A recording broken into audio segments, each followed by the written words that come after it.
afternoon students. I hope you're all doing well. अगर मेरी आवाज आ रही है, can you please give me a thumbs up? All right, thank you. So we are beginning the second lecture in our geography series. Today's topic is universe and the solar system. सबसे पहले देखते हैं कि आज की class में हमें cover क्या क्या करना है. First, we are going to start with what the universe is. इसका origin कैसे हुआ, some important astronomers and their contributions, some important terms which are relevant from the point of view of your prelims examination, right? तो इससे related हो सकता है कि UPSC कुछ सवाल पूछ ले, past में भी पूछ चुका है, तो we should be aware of these. Then we are going to look at our solar system, its origin and its components. तो कितने प्लैनेट्स हैं, एस्ट्रॉइड्स क्या होते हैं, कॉमेट्स, मीटियोर्स, मीटियोराइड्स क्या होते हैं, asteroid belt, Kuiper belt, planetesimals etcetera. All of these we are going to see. Different planets के इम्पॉर्टेंट फीचर्स, अगर कोई अपने एक्सिस पे रेट्रोग्रेड रोटेशन कर रहा है तो वो देखेंगे, रीजंस देखेंगे, कौन सा प्लैनेट डेंसर है, कौन सा प्लैनेट least dense है, which is the largest planet, etc. Things like these. Similarly, sun के बारे में भी कुछ important details हम देखेंगे. Most of it is going to be factual information. कुछ concepts होंगे which you have to keep in mind. Then we are going to look at our Earth, our home planet. सबसे पहले हम देखेंगे motions of the Earth, Earth's revolution and rotation. The way in which we pinpoint location. तो हमने एक imaginary grid Earth के ऊपर super impose कर दिया है in the form of latitudes and longitudes, on the basis of which we can tell where each place is located. Longitudes are also useful for telling time. तो हम देखेंगे relationship between longitudes and time. And finally, a phenomena which happens very frequently is eclipses. So two kinds of eclipse, solar eclipse and lunar eclipse. Solar eclipse में total eclipse, partial eclipse या annular eclipse होता है. Lunar eclipse में केवल total या partial eclipse होता है. There is no scope for an annular eclipse. तो इसके पीछे जो mechanism है उसको हम पढ़ेंगे. Beginning with the universe. तो सबसे पहले तो definition क्या है universe की? What is the universe? The universe is all of space and time and its contents, which includes planets, moons, minor planets, stars, galaxies, the contents of intergalactic space, all matter and energy. तो अर्थ के atmosphere के बाद including the earth जितना भी space है या जितना भी टाइम है, जितनी मैटर है, जितना एनर्जी है, all of that constitutes the universe. तो जितना भी आप चीज परसीव कर सकते हैं, all of it is part of universe. It was imagined as cosmos for the first time in ancient Greece, and इसकी understanding with the passage of time और ज़्यादा expand होती जा रही है. The current understanding is that the universe is approximately 13.8 billion years old, roughly 14 billion years old. So that is the point when the Big Bang took place. Time, space, matter and energy came into existence. Right, उसके पहले कहीं पे कुछ नहीं थी, कुछ नहीं था. अल्लाह ने बोला कुन फाया कुन, बिग बैंग हुआ and all of existence appeared. Right. What does the universe contain? All the objects that exist outside the Earth's atmosphere are called heavenly bodies or celestial bodies. For example, आप moon को लीजिए, किसी asteroid को लीजिए, सन को लीजिए, distant stars को लीजिए, बाकी प्लैनेट्स को लीजिए, किसी और प्लैनेट्स के सैटेलाइट्स को कंसिडर कीजिए, मीटियोर्स को कंसिडर कीजिए. All of these are heavenly और celestial bodies. The universe also consists of countless galaxies and other celestial bodies like stars, planets, satellites, asteroids, comets and dark matter. The universe at present is said to possess about 100 billion galaxies, each comprising an average of 100 billion stars. Right? It is estimated that the universe has 100 billion galaxies, and on an average, each galaxy has about 100 billion stars. So it is extremely vast, and its expanse is so large that from Earth we cannot even observe the entire universe. What we have access to is only the observable universe, right? क्योंकि हम light को perceive करते हैं, light इतनी speed से नहीं travel करती कि यूनिवर्स के सारे एक्सपैंड्स को हम परसीव कर सकें, right? So that is what it means कि we are not in a position with current technology to observe the entire universe as a whole. A very small portion of it is visible to us. What is astronomy? Astronomy is the scientific study of the universe, its celestial objects such as stars, planets, comets, etc., and phenomena that originate outside the Earth's atmosphere, such as the solar wind, gravitational waves, etc. So, simple terms, mein, it is the scientific study of the universe. It is the scientific study of the celestial bodies. जो astronomy को follow करते हैं, pursue करते हैं, as a discipline study करते हैं, they are called astronomers. Some very famous astronomers, इनके contributions throughout history हम एक एक करके देख लेते हैं. Pythagoras was probably the first person to apply the term cosmos to the order of the universe. So he was probably the first person to imagine the existence of our known universe, और उसको नाम दिया है इसने cosmos, right? A number of ancient Greek, Roman, and Indian philosophers, mathematicians, astronomers, etc., have studied several celestial bodies, their movements, motions, and given their own understanding, their own theorems, their own laws regarding their governance, right? Such as Pythagoras, 5th century BC, Greek philosopher, Greek astronomer, mathematician. He gave the term cosmos to the order of the universe. So he was the first person to imagine things such as the universe. Aristotle in the 4th century BCE, it is believed that he for the first time suggested that the shape of the earth is spherical, right? इसके पहले belief क्या था? That the shape of the earth is flat. For a very long time after Aristotle, the belief that the earth is flat continued to take root, continued to hold sway.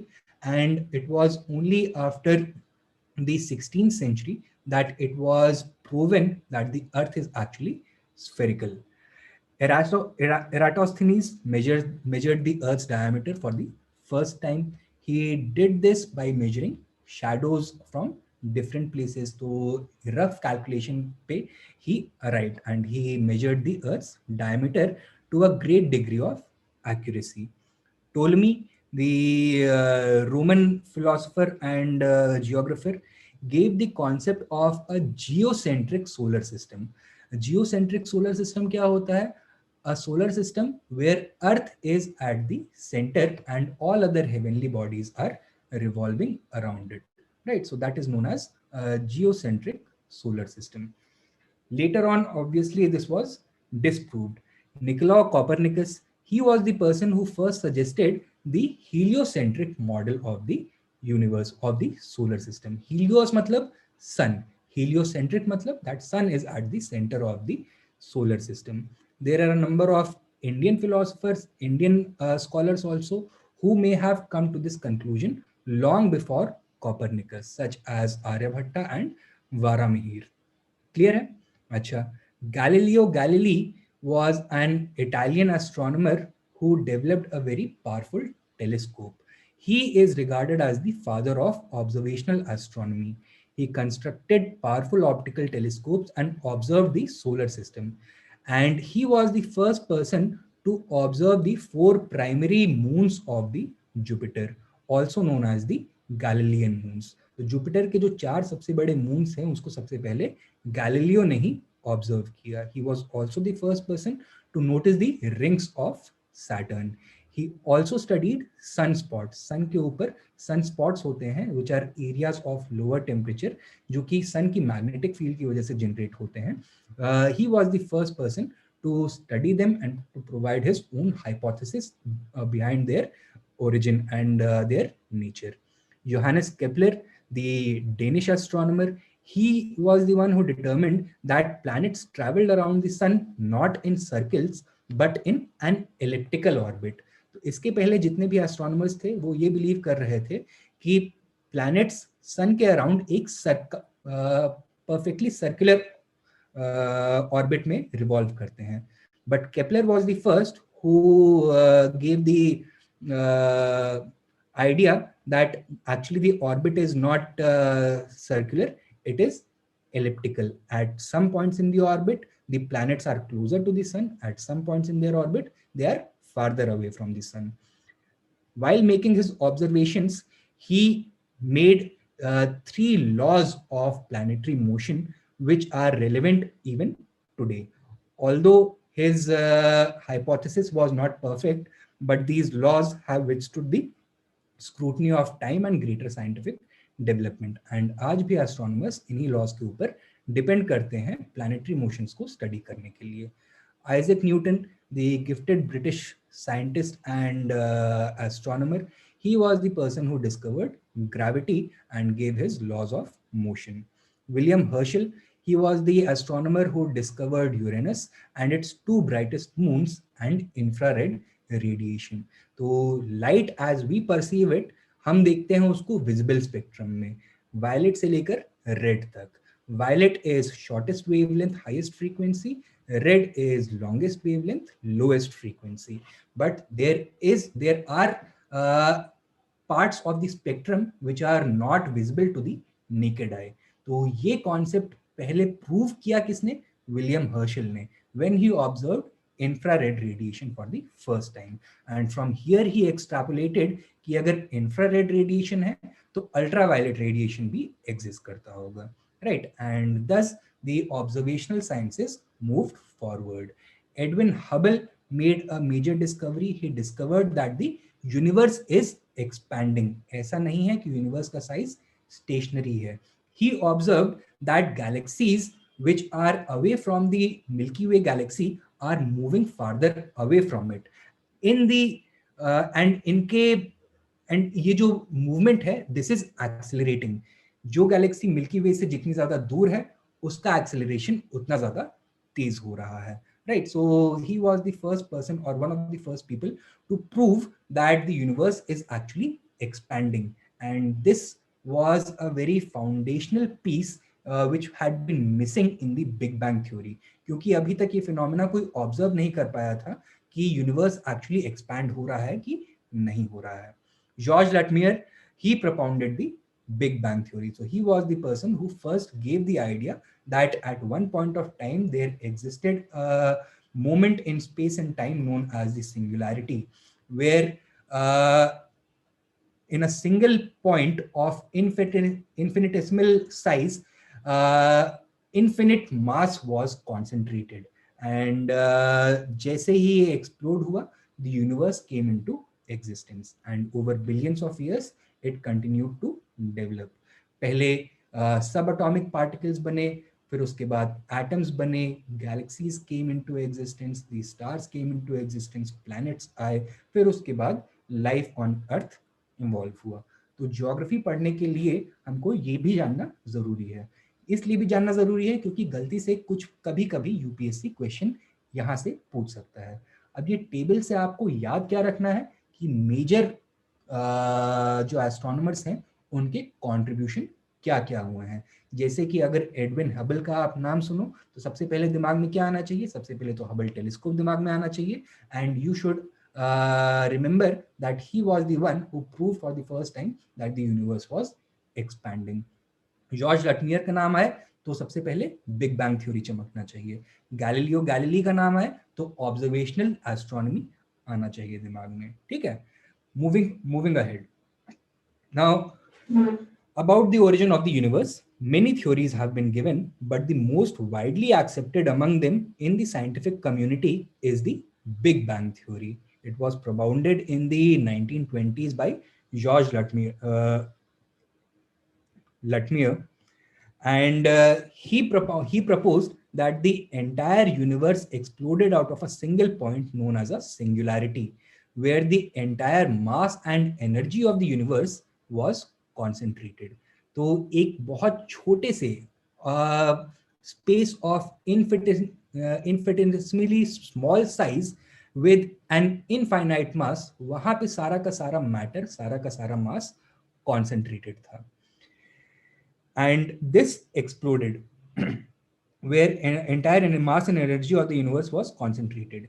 Within 500,000 years from the Big Bang, atomic matter in the form of helium and hydrogen nuclei formed, which coalesced to form gas clouds from where first galaxies and stars originated.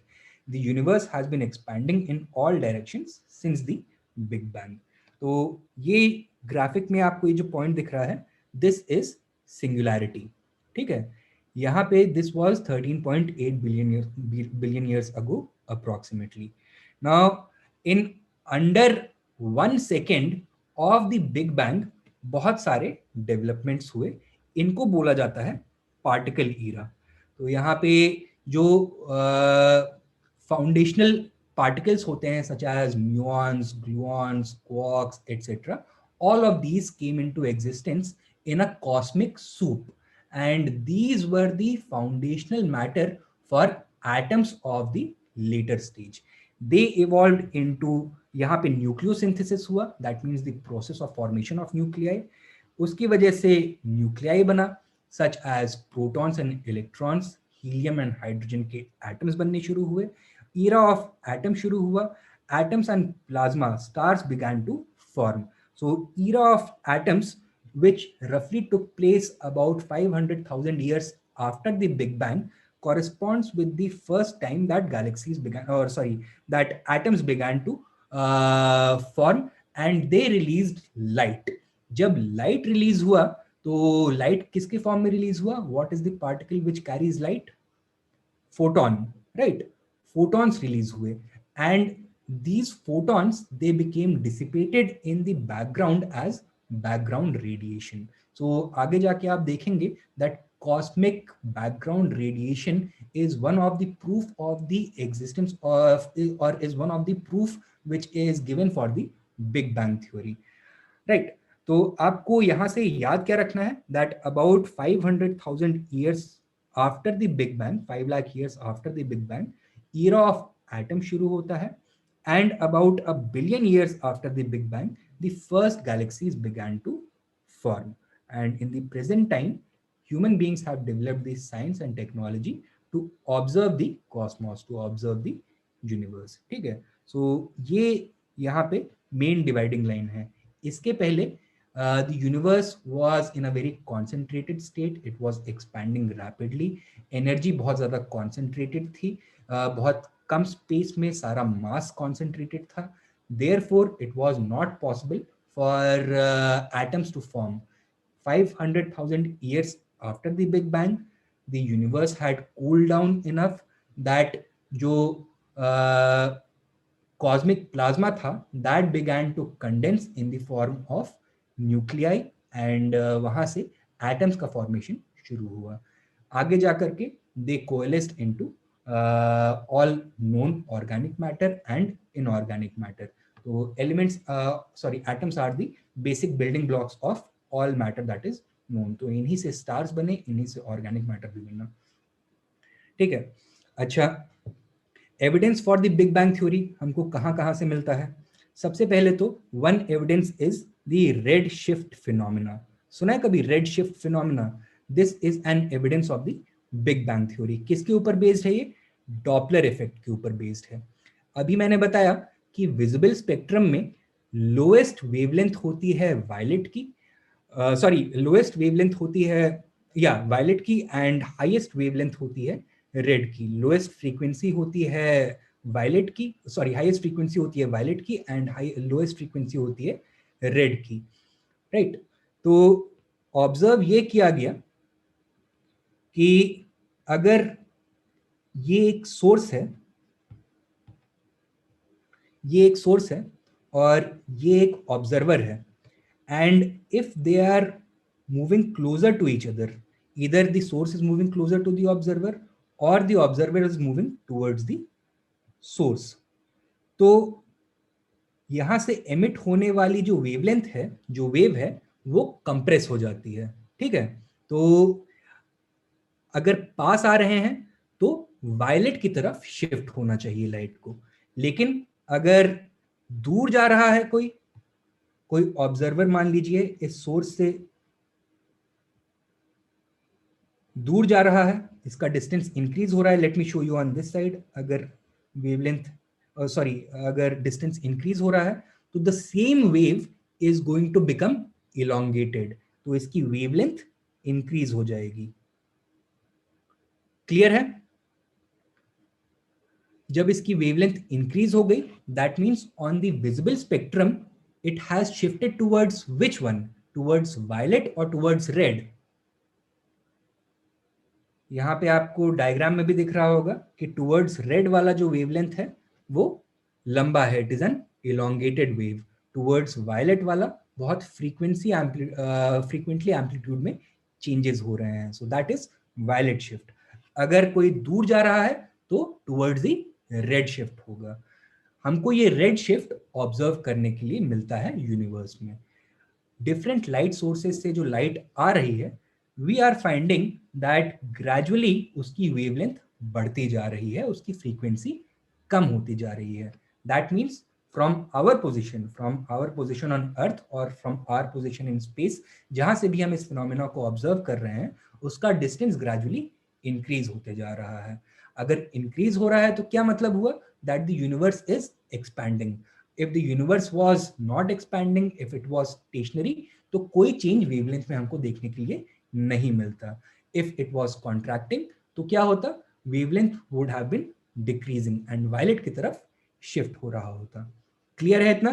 So this is one of the proofs of the Big Bang theory and the hypothesis that the universe is expanding. अच्छा, other evidences for the Big Bang theory. Edwin Hubble के observations. Hubble noted that galaxies outside our own Milky Way were all moving away from us, each at a speed proportional to its distance from us. तो अगर मान लीजिए ये हमारी galaxy है, Milky Way galaxy. Closest galaxy to the Milky Way कौन सा है? Andromeda, right. ये एंड्रोमेडा गैलेक्सी है. मान लीजिए कोई दूसरी गैलेक्सी है. तो हबल ने क्या ऑब्जर्व किया? That all galaxies are moving away from the Milky Way galaxy. तो ये दूर जा रहा है मिल्की वे गैलेक्सी से. एंड जो गैलेक्सी जितनी ज्यादा दूर है वो उतनी तेजी से दूर जा रही है. दैट मीन्स अगर एंड्रोमेडा गैलेक्सी इस पोजीशन पर पहुंचती है तो इसकी वेलोसिटी और भी ज्यादा इंक्रीज हो जाएगी. दैट मीन्स कि यूनिवर्स के एक्सपेंशन का रेट एक्सेलरेट हो रहा है. सो एक ही ऑब्जर्वेशन से दो कंक्लूजन्स निकले. Firstly that the universe is expanding and secondly that the expansion is happening at N accelerated rate. Clear है? अच्छा, this meant that there must have been an instant in time where the entire universe was created in a contained in a single point in space. तो इसको वापस लेके जाइए. इससे अगर आप इंटरपोलेट करें, पास्ट में जाएं, तो there must have been a time when all of these galaxies would have been very close to each other. All known matter, all known space would have been contained in a very small space. ये होगा singularity का point.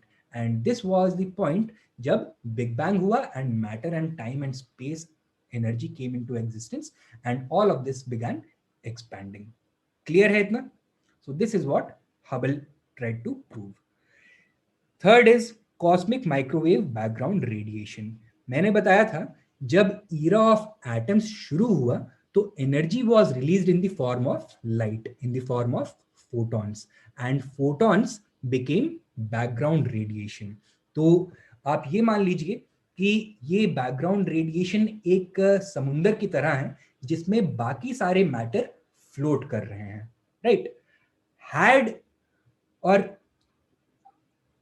Scientist ने जब इसको observe करने की कोशिश करी, they were not able to pin point a single source for this background radiation. ठीक है, मान लीजिए कि सन से रेडिएशन आ रही है तो साइंटिस्ट कैन पिन पॉइंट कि ये रेडिएशन सन से आ रही है, ये रेडिएशन जुपिटर से आ रही है, ये रेडिएशन अल्फा सेंचुरी से आ रही है, right. But in the case of CMBR they have not been able to pin point any single source. This means that this is all background radiation which must have come into existence shortly after the Big Bang, जब era of atom शुरू हुआ. So this these photons were dispersed into the known universe in the form of background radiation, और वही background radiation अभी तक exist करती है. The early photons, that is the afterglow of the Big Bang, known as cosmic background radiation, can be observed today in the form of background microwave. Microwave is a wavelength जो कि electromagnetic spectrum पे एक particular band होता है, तो in that wavelength ये exist करता है. It is the oldest light in the universe. ठीक है, तो सबसे पहले लाइट कब इमिट हुई? जब एटम्स का फॉर्मेशन हुआ और फोटॉन्स एमिट हुए. ठीक है, that is about 500,000 years after the big bang. So this is the oldest light in the universe. On the basis of all of this knowledge एक क्वेश्चन है. Light coming from objects moving away from the observer undergoes redshift. Second statement, if the observer is moving away from a star, the light emitted by the star undergoes redshift. You have to tell which of these statements is correct. ध्यान से पढ़ो कि अगर कोई object observer से दूर जा रहा है तो रेड शिफ्ट ऑब्जर्व होगा. अगर कोई ऑब्जर्वर किसी स्टार से दूर जा रहा है तो रेड शिफ्ट ऑब्जर्व होगा.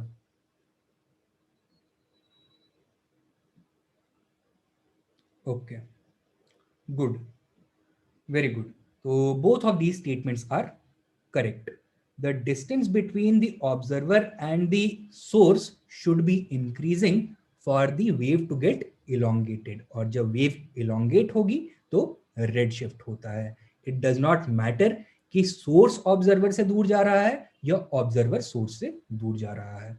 अच्छा, ये डॉपलर इफेक्ट आप लोगों ने अगर कभी एक जगह पे खड़े होकर के एम्बुलेंस की आवाज सुनी होगी तो वो बहुत इजीली ऑब्जर्वेबल होता है कि जब एम्बुलेंस आपकी ओर आ रही होती है तो उसका जो सायरन होता है वो ऐसा लगता है कि बहुत तेजी से चल रहा है, राइट. एंड जब आपसे दूर जा रही होती है तो ऐसा लगता है कि सायरन के बजने की आवाज धीमी पड़ गई है, right. And this can be explain by the Doppler effect, क्योंकि जब एम्बुलेंस आपकी तरफ आ रही होती है the distance between the source of sound and your position is decreasing, its wavelength is decreasing and its frequency is increasing. तो जितना frequently वो siren के undulations होंगे उतनी ही frequently आपको सुनाई पड़ेंगे.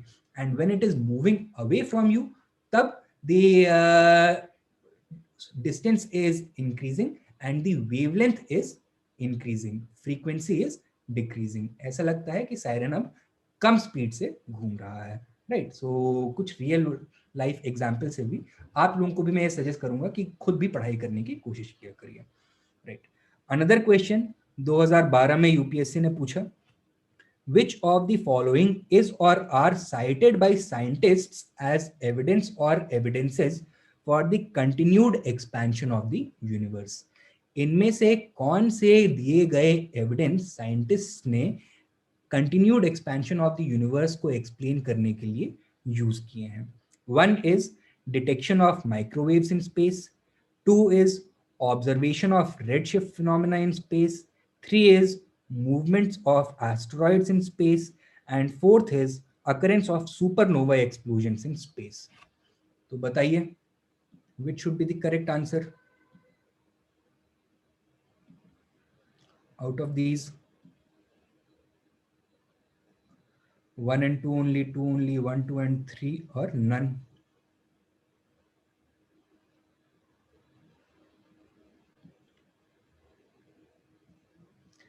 अच्छा, तो ज्यादातर लोगों ने सही आंसर दिया है.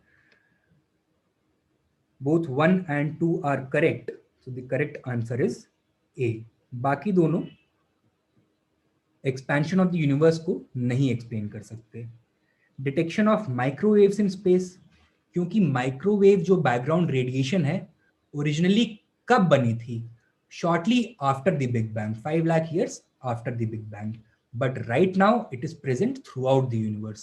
That means it would have expanded with the expansion of the universe. It would have filled the known universe space with the expansion of the universe. And second is observation of redshift phenomena. So redshift agar ho raha hai, that means the distance between the source light sources and observers is increasing. अगर distance increase हो रहा है तो इसका मतलब उनके बीच की space expand हो रही है, and this is proof that the universe is in a state of expansion. So the correct answer is 1 and 2. ठीक है. अच्छा, now there are some important terms related to astronomy जो कि हमें जानने जरूरी हैं. सबसे पहला है नेबुला. अब नेबुला होता क्या है? It is simply a cloud of dust and gases mostly made of hydrogen and helium in space. Hydrogen and helium are the most common elements found in space. जब बिग बैंग हुआ था, पहले atoms जो form हुए थे वो भी hydrogen and helium के ही थे. तो this is the most abundant, these are the most abundant elements in space. These nebulas are the birthplace of stars. Second definition है star. It is a luminous sphere of hot gases held together by its own gravity. बहुत simple सी functional definition है, बहुत ज्यादा दिमाग नहीं लगाना है. क्या है? Luminous sphere, a sphere which is glowing. किस चीज का बना हुआ? हॉट गैसेस का बना हुआ. What holds it together? Its own gravity holds it together. It is so massive that the matter cannot escape its own gravity. इतना ज्यादा मास वहां पे कॉन्सेंट्रेटेड है कि वो एक साथ रहता है. अच्छा, huge amount of energy is produced in the core of the star by the process of nuclear fusion. Fusion क्या होता है?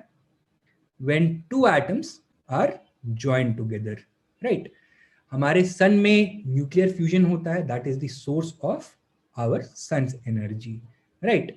न्यूक्लियर फिजन क्या होता है? It is when an atom is split, that also releases energy, but उसकी energy fusion energy से काफी कम होती है, and that is not the primary source of release of energy in stars. Most of the energy emitted by stars is a result of the process of fusion. जब दो hydrogen atoms मिल करके एक helium का atom बना देते हैं, that is known as fusion. फिर उसके बाद क्या होता है? वही एक हीलियम एटम टूट करके दो हाइड्रोजन एटम बना देता है, and this is how the nuclear matter in stars is recycled. But there comes a time in the life cycle of a star जहां पे न्यूक्लियर फ्यूजन स्लो डाउन होने लगता है, nuclear fission begins predominating, and that leads to the death of a star. ठीक है, तो यहाँ पे नीचे जो ये आप डायग्राम देख रहे हैं, that is the life cycle of a star. Stellar nebula जो है, अभी हमने बताया, which is a cloud of dust and gases, mostly hydrogen and helium. ये जब अक्रीट होने लगता है, जब ये कॉन्सेंट्रेट होने लगता है, तो स्टार्स की बर्थ होती है, right. when it starts becoming denser, so as the hydrogen and helium atoms come together under pressure and under the influence of gravity, यहाँ पे energy generate होती है, and as a result of this nuclear fusion का reaction जो है वो trigger होता है, which gives life to the star. A star is born, right, on the basis of the matter contained within the stellar nebula. दो तरह के stars बन सकते हैं या तीन तरह के स्टार्स बन सकते हैं. अगर कम मैटर है तो एवरेज स्टार बनेगा, सच एज आवर सन. लेकिन अगर बहुत ज्यादा मैटर है तो मैसिव स्टार बन सकता है. तो massive stars can be to the order of 10 to 20 to even hundreds of times larger than our own sun. Difference क्या है दोनों में? मास का डिफरेंस है, साइज का डिफरेंस है. क्लियर है? अच्छा, when an average star dies, it becomes a red giant. When a massive star dies, it becomes a red supergiant. मैंने अभी बताया कि धीरे धीरे जो न्यूक्लियर मटेरियल है, फिसाइल मटेरियल है, वो डिप्लीट होने लगता है, right. And nuclear fusion becomes the main driving force of the star. That is when a star starts dying. तो उसमें होता क्या है? As its core cools down, जो उसकी बाहर की लेयर्स होती हैं वो एक्सपैंड होने लगती हैं, राइट. एंड अगर एवरेज स्टार है तो रेड जायंट बन जाता है, और अगर मैसिव स्टार है तो रेड सुपर जायंट बन जाता है. रेड जायंट जब कूल डाउन होता है, जब उसकी आउटर लेयर्स कूल डाउन होती हैं, it leads to a planetary nebula. तो एक डस्ट का क्लाउड बन जाता है outside the depleted core of the original star. That is known as a planetary nebula. It has nothing to do with planets. यहाँ पे planets नहीं form होते हैं, इसका केवल नाम planetary nebula है. When the planetary nebula dissipates या फिर कोएलेस हो जाता है या फिर कोई और ग्रेविटेशनल सोर्स उसको स्ट्रिप अवे कर लेता है, only the depleted core of the original star remains, which is known as a white dwarf. Clear है? So this is the life cycle of an average star. जब कोई बहुत बड़ा star, massive या super massive star die करता है, it becomes a red supergiant. Same phenomena happens and then it becomes a supernova. Supernova क्या होता है कि ये एक्सप्लोड कर जाता है, राइट? इसकी ग्रेविटी इतनी ज्यादा होती है कि प्लैनेटरी नेबुला में ये कन्वर्ट नहीं होता है. All the matter which it has expelled collapses into it, leading it to explode once again. And यहां पे भी दो चीजें हो सकती हैं. अगर मैसिव स्टार है तो न्यूट्रॉन स्टार बन सकता है, और अगर सुपर मैसिव स्टार है तो ब्लैक होल बन सकता है, राइट? सो न्यूट्रॉन स्टार और ब्लैक होल आपको जानने की जरूरत बहुत ज्यादा नहीं है. ब्लैक होल इज समथिंग जिसकी ग्रेविटी इतनी ज्यादा होती है कि उससे कोई मैटर या फिर कोई लाइट एस्केप नहीं कर सकता है. So it becomes kind of a sink for all matter and all light, right? अब देखते हैं कि इनकी डेफिनेशंस क्या क्या हैं. Red giant, these are formed like after a star like our sun runs out of hydrogen fuel at its core and increases its diameter. Red giants turn the helium at their core into heavy elements like carbon. तो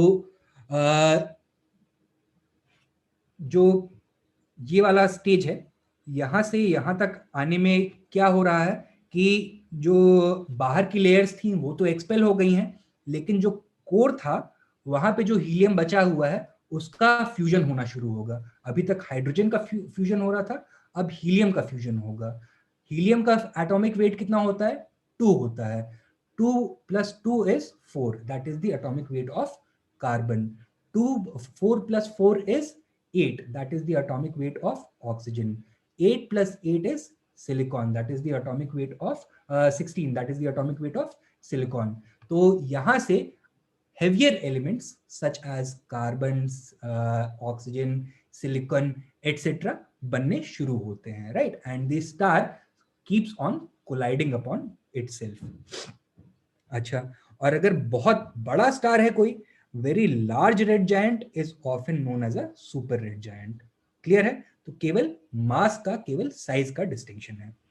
planetary nebula, an outer layer of gas and dust, no planets are involved, that are lost when the star changes from a red giant to a white dwarf, right? तो ये इस state में जब पहुंचा है तो ये गैस का क्लाउड जो है, डस्ट का क्लाउड जो है, दैट इज लॉस्ट. ये इसके ग्रेविटी से एस्केप कर जाता है, and this is known as the planetary nebula. White dwarf क्या है? A very small hot star, and this is the last stage in the life cycle of a star like our sun, of an average sized star with average mass. Clear है? All right. अगर कोई massive या super massive star है तो उसकी life cycle से related terms. Supernova, this is the explosive death of a star resulting into extremely bright bursts of radiation. During a supernova, the star releases very large amounts of energy as well as neutrons, which allows elements heavier than iron such as uranium and gold to be produced. ठीक है, तो massive amounts of energy release होती है, neutrons and neutrinos release होते हैं, which allow the existence or which allow for the creation of heavy elements such as which are heavier than iron such as uranium or gold to come into existence. ठीक है, supernova explosion के बाद ये होता है. In the supernova explosion all of these elements are expelled out into space and new stars are born out of this matter. Thus these supernova explosions are recycling matter for new stars. तो यहाँ पे होगा क्या कि gas और dust and these heavy elements बहुत तेजी से एक्सपैंड करेंगे. They are flung out from the core of the star and बाद में जाकर के ये कंडेंस एंड कोलेस होने शुरू होंगे. They become the stellar nebula once again and यहां से फिर नए स्टार्स की बर्थ होती है. अच्छा, न्यूट्रॉन स्टार्स क्या होते हैं? These are extremely dense stars made of neutrons and they have a great gravitational pull. ठीक है, अभी हमने देखा कि इन सब चीजों में क्या हो रहा है. Nuclear fusion is carrying on, लेकिन वो हीलियम की चेन से शुरू होता है और उनके जो एलिमेंट्स प्रोड्यूस हो रहे हैं उनका मास बढ़ता जा रहा है. तो जितना ज्यादा मास होगा किसी भी ऑब्जेक्ट का, उसकी ग्रेविटी उतनी ही ज्यादा होगी. Because these are extremely dense stars made of extremely heavy elements, इनका ग्रेविटेशनल पुल बहुत ज्यादा होता है. These are produced after a supernova. Another case may happen after a supernova that black holes may be formed. ये कहाँ पे होगा? जब स्टार्स का साइज एक्सेप्शनली लार्ज होता है. These are supermassive stars formed after the death of massive stars. Extremely strong gravitational pull that not even light can escape. तो आप इस पे टॉर्च मारोगे तो लाइट वापस नहीं आएगी, ये दिखेगा भी नहीं. ठीक है, तो that is a black hole. तो ये कुछ इंपॉर्टेंट टर्म्स थे. Some other important terms related to astronomy. Galaxy. तो गैलेक्सी सबको पता ही होगा क्या होता है. It is a huge constellation of billions of stars along with dust and gases held together by gravitational attraction. Example, Milky Way, Andromeda, etc. तो collection of stars, dust, gases जो एक साथ रहते हैं because of the force of gravity, उसको galaxy बोलते हैं. हमारी गैलेक्सी का नाम है Milky Way galaxy. Galaxy closest to us is the Andromeda. Planets. It is an astronomical body that is orbiting a star. इसके 3 इंपॉर्टेंट कैरेक्टरिस्टिक्स हैं. 2006 में इसकी डेफिनेशन को फॉर्मुलाइज किया गया, as a result of which Pluto, जिसको पहले planet की तरह डिफाइन किया जाता था, is no longer considered to be a planet. देखिए क्या क्या कैरेक्टरिस्टिक्स हैं इसके. 1, it is massive enough to be rounded by its own gravity. तो अगर कोई बहुत मैसिव ऑब्जेक्ट होता है जिसमें मास बहुत ज्यादा होता है, तो ग्रेविटेशनल पुल, हर ऑब्जेक्ट ग्रेविटेशनल पुल जनरेट करता है, राइट. कोई बहुत मैसिव ऑब्जेक्ट होगा तो वो अपने आसपास के सारे ऑब्जेक्ट्स को भी अट्रैक्ट करेगा, वो उसके ऊपर चिपक जाएंगे. Under its own gravitational pull वो अपने शेप को चेंज कर देता है. The most efficient shape under gravity is a sphere, तो वो spherical shape ले लेगा. ठीक है, क्योंकि सेंटर से all the points of a sphere are equidistant.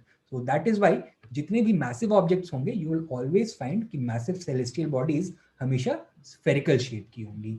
You can look at the planets, you can look at the stars, you can look at the moons, etc. लेकिन अगर थोड़ी छोटी bodies होंगी, such as asteroids, such as interstellar objects, they are not necessarily spherical in shape. वो किसी भी shape के हो सकते हैं. क्यों? क्योंकि उनका ग्रेविटेशनल पुल इतना ज्यादा नहीं है कि वो अपने आप को एक स्फेरिकल शेप में कंडेंस कर सकें, एक स्फेरिकल शेप में रीशेप कर सकें.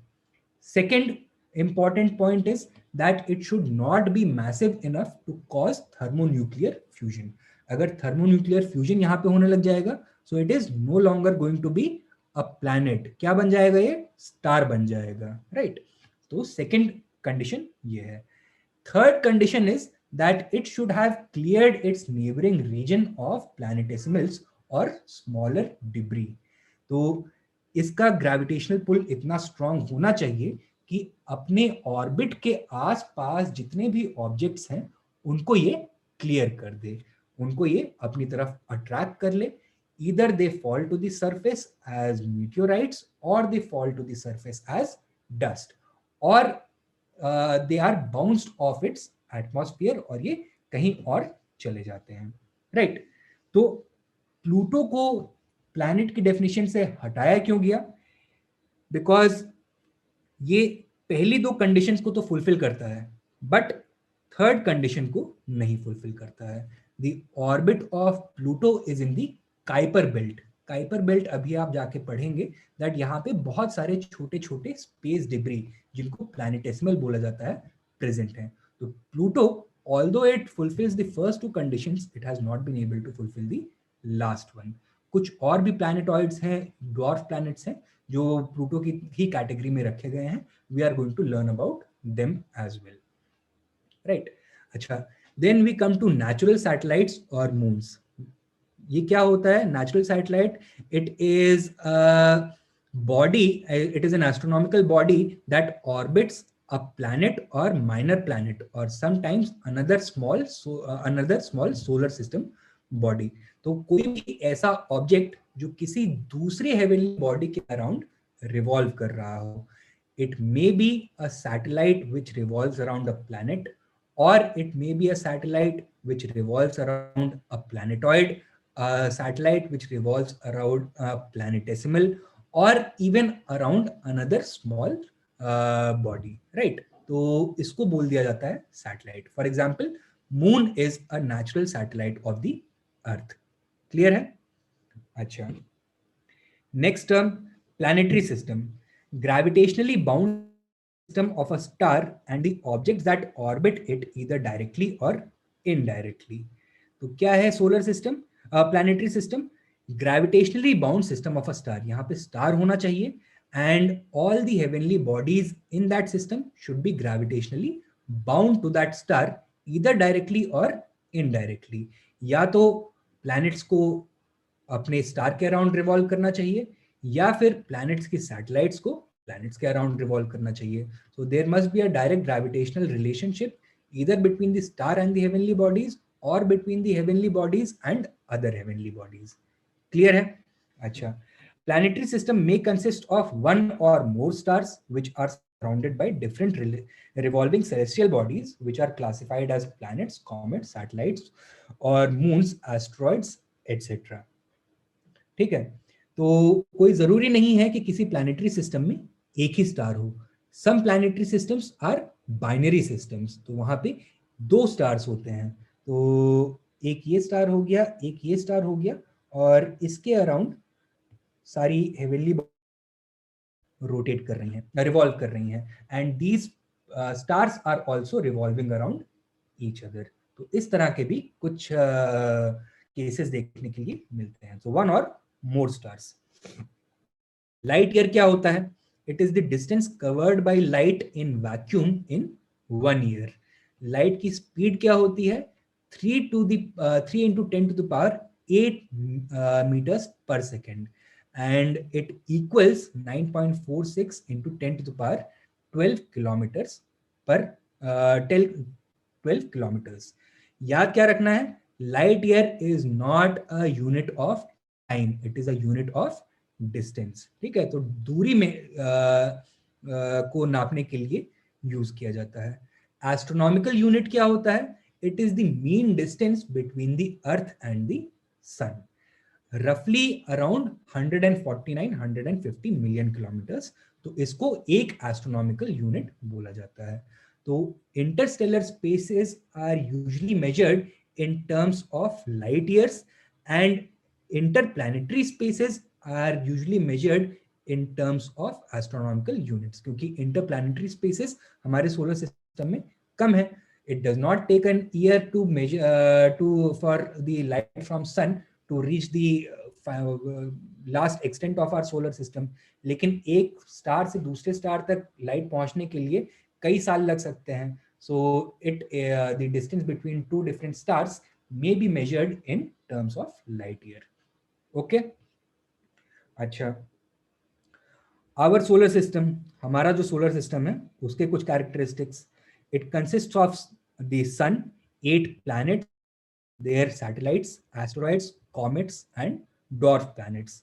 It is estimated to be about 4.6 billion years old, and 8 planets हमारे solar system में है: mercury, Venus, earth, Mars, Jupiter, Saturn, Uranus and Neptune.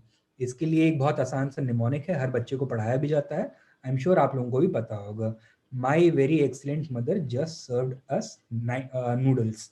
So this is mercury, Venus, earth, Mars, Jupiter, Saturn, Uranus and Neptune, right.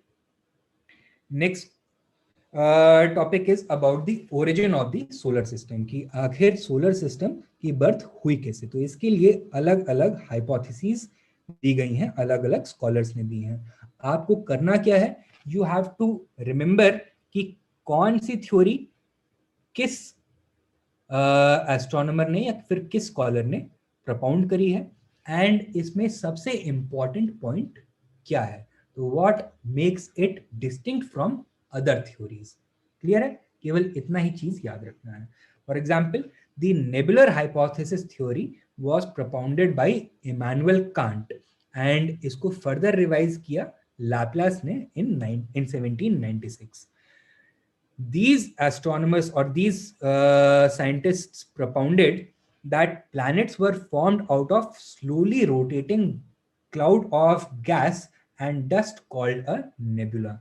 So they said that हमारे जो planets हैं ये एक slowly rotating cloud of dust, plasma and gases था, जो कि revolve हो रहा था।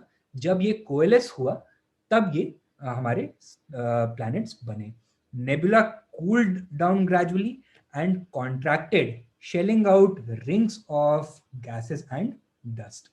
तो जिस प्लेन में ये रिवॉल्व हो रहा था वहां पे डस्ट और गैस का क्लाउड कंडेंस हुआ, it took the shape of discs, and through the action of gravity ये एक दूसरे के साथ मिलता चला गया। And that is why you will find कि ऑर्बिट ऑफ प्लैनेट्स सब एक साथ नहीं है, इट अपीयर्स कि एक रिंग में है, राइट। ऑलमोस्ट सिमिलर प्लेन पर अलग अलग ऑर्बिटल रिंग्स बनाते हैं। Later, the rings cooled down and accumulated to form planets, one of them being Earth, and the central region becoming the sun. तो ये जो गैस क्लाउड का सेंटर था वहां से सन का बर्थ हुआ, एंड जो बाहर जो बचा हुआ मैटर था उससे हमारे प्लैनेट्स बन गए, one of which is the अर्थ। एक थ्योरी propound करी गई known as the interstellar dust theory. It was propounded in 1950 by an astronomer Otto Schmidt. He presented a revised version of the nebular hypothesis theory. बस इसके थोड़े details अलग हैं, बस इसको थोड़ा और रिफाइन कर दिया गया है। अच्छा, he considered that the sun was surrounded by a solar nebula containing mostly hydrogen and helium along with what may be termed dust. The friction and collision of particles led to the formation of a disk-shaped cloud, and planets were formed through the process of accretion. तो इसने क्या बोला कि जो nebula था उससे पहले सन form हुआ, एंड सन के अराउंड जो डस्ट था उससे प्लैनेट्स का फॉर्मेशन हुआ। नेबुलर हाइपोथेसिस में क्या बोला गया था, that the formation of the planets and the sun took place simultaneously. इसने बोला है दैट पहले सन बना फिर उसके बाद प्लैनेट्स बने। ऑलराइट, एक थ्योरी है प्लैनेटेसिमल हाइपोथेसिस की। It was propounded by Chamberlin and Moulton in 1904. इन्होंने क्या बोला, that the sun existed before the formation of the planets. एक दूसरा स्टार सन के पास से sun close to the sun पास हुआ, जिसकी वजह से some matter was extracted out of the heliosphere. So some of the matter, because of the gravity of the other star, was ejected from the heliosphere of the sun. The sun lost some of its matter. Because of the gravitational pull of the star, some gaseous bodies were separated from the sun. These bodies, upon cooling down, became small planets called planetesimals, and during rotation these planetesimals collided and formed planets. तो यहाँ पे हुआ क्या है कि एक अगर ये हमारा सन है और ये कोई दूसरा स्टार है, दूसरा स्टार हमारे सन के ऑर्बिट से के पास से गुजरता हुआ गया, इसकी ग्रेविटी ने हमारे सन से कुछ गैसियस क्लाउड्स को एक्सट्रैक्ट किया, गैसियस बॉडीज को एक्सट्रैक्ट किया। These gaseous bodies cool down और इनसे छोटे छोटे प्लैनेटेसिमल्स बने। पहले तो डिस्क्स बने, फिर उसके बाद प्लैनेटेसिमल्स बने। these planetesimals collided with each other and they kept on gathering mass and thus became planets which are revolving around the sun. So this is known as the planetesimal hypothesis. इससे ही मिलता जुलता एक और हाइपोथेसिस है known as the gaseous tidal theory. ये दिया James John and Jeffrey ने इन 1925. इन्होंने क्या बोला कि सिमिलरली जैसे पिछली वाली थ्योरी में बताया गया था कि सन के पास से एक दूसरा स्टार गुजर करके गया, वैसे ही यहाँ पे बोला गया कि सन के पास से एक दूसरा स्टार गुजरता हुआ निकला and it extracted some gaseous material from the heliosphere. इसके बाद ये स्टार दूर चला गया and this gaseous cloud remained, and this gaseous cloud became the formation nuclei for our planets. तो सबसे ज्यादा मटेरियल कहाँ पे accumulate हुआ? इस gaseous cloud के बीच में. And this theory says that this is the reason कि हमारे सोलर सिस्टम के बीच के जो प्लैनेट्स हैं दे आर गैसियस जायंट्स. यहाँ पे सबसे ज्यादा मास कॉन्सेंट्रेटेड है. ठीक है, तो आप ये इमेजिन कर सकते हैं कि अगर ये एक सन है, दूसरा स्टार इसके पास से गुजर रहा है, तो ये मान लीजिए that this is a ball of yarn.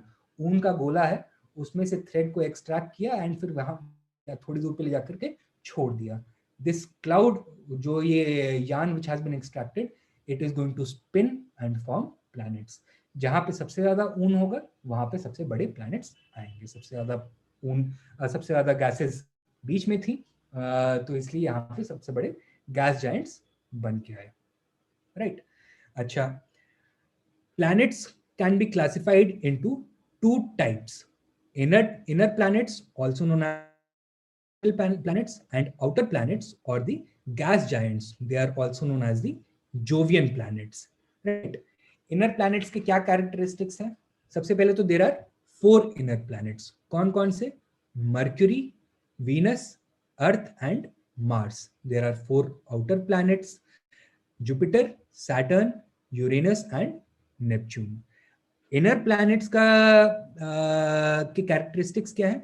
That they have a rocky surface and they are denser than the outer planets. तो इनका जो surface होता है that is solid, rocky surface होता है and इनकी density gas giants से ज़्यादा होती है.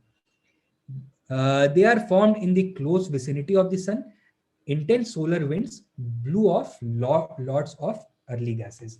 तो इसको explain करने के लिए ये बताया गया है that because these planets are so close to the sun, solar wind इनके जो accumulated gases थे उसको blow off कर दिया है, and that is why they have a rocky surface rather than having a gaseous surface like the other Jovian planets. These planets are Mercury, Venus, Earth and Mars. Outer planets, the outer four planets have lower densities, तो इनकी density कम होगी, and they are also known as gas giants. ये gas giants क्यों हैं? Explain करने के लिए बोला गया है that solar winds were not intense in this region. तो यहाँ पे आते आते solar winds weak गई, and जैसे inner planets में removal of gases, stripping away of gases by the solar wind हुआ, वो यहाँ पे नहीं हो पाया, and that is why the Jovian planets, जो outer planets हैं, they have conserved their accumulated gases. Thus the Jovian planets have a gaseous surface. ये Jovian planets कौन कौन से हैं? Jupiter, Saturn, Uranus, Neptune. Now we are going to look at the components of the solar system. सबसे पहले sun के बारे में पढ़ेंगे. Sun is about 150 kilometers away from the Earth. Light from the sun reaches Earth in about 8 minutes. Nuclear fusion in the sun's core is the main source of its energy. यहाँ पे hydrogen को helium convert किया जाता है, as a result of which large amounts of heat is released. अच्छा, because the sun is a gaseous object, it does not have a clearly defined surface. यहाँ इसका कोई clearly defined surface नहीं होता है. तो हम इसकी लेयर्स को एक दूसरे से डिस्टिंग्विश कैसे करते हैं? इसका जो विजिबल पोर्शन होता है उसको हम बोल देते हैं फोटोस्फीयर, राइट, जो कि हमको ग्लो करता हुआ दिखाई पड़ता है। एंड फोटोस्फीयर के बाहर वाली जो लेयर्स होती हैं उसको बोलते हैं सन का atmosphere. Photosphere is the visible surface of the sun. The photosphere is the layer below which the sun becomes opaque to visible light. इसके नीचे वाली जो सरफेस लेयर्स होंगी उनको हम नहीं ऑब्जर्व कर सकते हैं। सन का जो एटमॉस्फेयर होता है इसमें भी कई सारी लेयर्स होती हैं और कई सारे कंपोनेंट्स होते हैं। तो इट हैज 4 डिस्टिंक्ट कंपोनेंट्स। कौन कौन से? The chromosphere, transition region, the corona and the heliosphere. जो क्रोमोस्फियर का जो सन का जो एटमॉस्फेयर होता है, जो फोटोस्फियर के बाहर वाला रीजन होता है, उसका टेम्परेचर फोटोस्फियर से बहुत ज्यादा होता है। क्यों? क्योंकि जो सन का एटमॉस्फेयर है यहाँ पे गैसेस हैं एंड सन से निकलती हुई रेडिएशन इन गैसेस को आयनाइज कर देती है। इसकी वजह से इनका टेम्परेचर इंक्रीज हो जाता है। तो जो हॉटेस्ट पोर्शन ऑफ द सन होगा that is the corona. Corona is a Swedish word which actually means crown. तो जैसे किसी राजा के क्राउन में आप देखते हैं ऐसे स्पाइक्स निकले होते हैं ना, वैसे ही ये गैसियस क्लाउड्स हैं which are ionized by the solar radiation. They have extremely high temperature. ठीक है। एक टर्म है cosmic year. What is cosmic year? it is the amount of time that the sun takes to orbit the center of the Milky Way। तो सन भी बाकी objects की तरह अब हमारी गैलेक्सी के अराउंड ऑर्बिट कर रहा है। एंड एक cosmic year that is it takes 250 million earth years for the sun to complete one orbit around the galaxy, around the centre of the galaxy. अच्छा, सन स्पॉट्स क्या होते हैं? These are cooler and darker patches on the surface of the sun। इनको सबसे पहले observe किसने किया? Galileo Galilei ने। इसका इंपॉर्टेंट कैरेक्टरिस्टिक क्या है? That you will always find them in pairs. ये कभी अकेले नहीं मिलते हैं। ऐसा क्यों होता है? Because these are the result of magnetic activity. तो हीलियोमैग्नेटिज्म की वजह से होता है। जैसे अर्थ की मैग्नेटिक फील्ड होती है वैसे ही सन की भी मैग्नेटिक फील्ड होती है, राइट। किसी भी मैग्नेटिक डाइपोल में 2 पोल्स होते हैं, a north pole and a south pole, right. तो जहां पे ये मैग्नेटिक रेडिएशन एमिनेट हो रही है that becomes north pole, and जहां पे ये जा करके सन में वापस जा रही है that becomes the south pole. तो ये एक दूसरे के साथ पेयर्स में मिलते हैं, हमेशा जोड़े में मिलते हैं, कभी अकेले नहीं मिलते हैं। अच्छा, other components of our solar system. अब प्लैनेट्स के बारे में बात कर लेते हैं। First planet is Mercury, smallest and closest to the sun. It also has the lowest it also has the smallest revolution time। So one Mercurian year is only 88 Earth days। That means Mercury takes only 88 days to complete one revolution around the sun। So it is the least orbital period around the sun। Mercury का कोई atmosphere नहीं है और कोई satellite नहीं है। ऐसा क्यों है कि मर्क्यूरी का कोई एटमॉस्फेयर नहीं है? Can you make some guesses? 2 major reasons हैं। Let us see if you can tell me both. एक तो सोलर विंड्स हैं, very close to the sun, very good. Okay, what is the other reason? हम already इन 3-4 points में उसको cover कर चुके हैं। Yes, less gravity, it is the smallest planet. तो gravity is what holds our atmosphere to our planet surface. Mercury की gravity बहुत कम है, इसलिए वो अपने एटमॉस्फेयर को कंटेन नहीं कर सकता है। Its atmosphere has been stripped away. Very good. अच्छा, Mercury has no atmosphere because it is too hot, the solar wind is too strong and gravity is too weak. High insulation. Insulation नहीं, insulation का मतलब होता है कि energy के transfer के rate को कम कर देना। Insolation, INSOLATION, that is the incidence of sunlight on any given surface. तो यू आर राइट कि मर्क्यूरी क्योंकि सन के बहुत करीब है तो इसलिए वहां पे हाई इंसोलेशन होता है, राइट।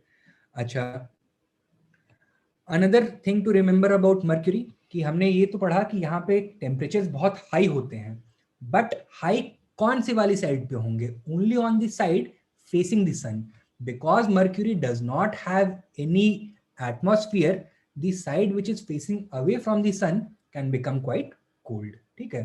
तो अभी आप आगे जाकर के पढ़ेंगे कार्बन डाइऑक्साइड का greenhouse gas effect, so that is not present because Mercury does not have an atmosphere, right? Next planet is Venus. इसको अर्थ का ट्विन भी बोला जाता है। गलती से कहीं पूछ ले कि मार्स अर्थ का ट्विन है तो मार के मत आ जाना, राइट। अर्थ का जुड़वा कौन है? Venus. It is probably the hottest planet in the solar system. Although Mercury is closer, लेकिन हॉटेस्ट प्लैनेट कौन सा है? Venus. Why? Because it has a very dense atmosphere जहां पे ज्यादातर कार्बन डाइऑक्साइड का एटमॉस्फेयर बना हुआ है एंड यहाँ पे सल्फ्यूरिक एसिड भी है। And carbon dioxide, as I just told you, has a greenhouse gas heating effect, right. तो उसकी वजह से यहाँ पे टेम्परेचर्स हाईएस्ट होते हैं। Day and night temperatures are almost the same. Unlike Mercury जब जो कि डार्कर साइड पे काफी ठंडा हो जाता है because of the intense heat blanket created by the Venetian atmosphere, यहाँ पे डे और नाइट में टेम्परेचर वेरिएबिलिटी बहुत ज्यादा नहीं होती है। Heat is distributed almost evenly throughout the surface of the planet. It rotates from east to west and has no satellite, ठीक है। So this along with Neptune, this along with Uranus are the only planets which do not rotate from a west to east direction. ये किस direction में rotate करता है? East to west. और Uranus कौन से डायरेक्शन में रोटेट करता है? No discernible direction. उसका एक्सिस जो है that faces towards the sun, तो it rolls along on its orbit like a barrel, ठीक है। तो अभी आगे जाकर के वो भी दिखाऊंगा। ये याद रखना है कि नेपच्यून का यूनिक चीज क्या है about its rotation, that it rotates in the opposite direction. ये ईस्ट टू वेस्ट रोटेट करता है, unlike all the other planets. its atmosphere has high albedo और रिफ्लेक्टिव कैपेसिटी, बिकॉज यहाँ पे सल्फ्यूरिक एसिड के क्लाउड्स फॉर्म होते हैं तो इसकी रिफ्लेक्टिविटी बहुत ज्यादा होती है and that is why it appears to be very bright in the night sky. इसीलिए इसको इवनिंग स्टार या मॉर्निंग स्टार भी बोला जाता है। Next planet is our own planet, हमारा गोला, that is earth, right. It is the fifth largest and densest planet. Sir जब एल्बिडो ज्यादा होता है तो हॉट क्यों है फिर? देखो, ऐसा नहीं है कि केवल एक ही फैक्टर किसी प्लैनेट में एग्जिस्ट करने वाली कंडीशंस को डोमिनेट करता है। द हीट और the high temperatures on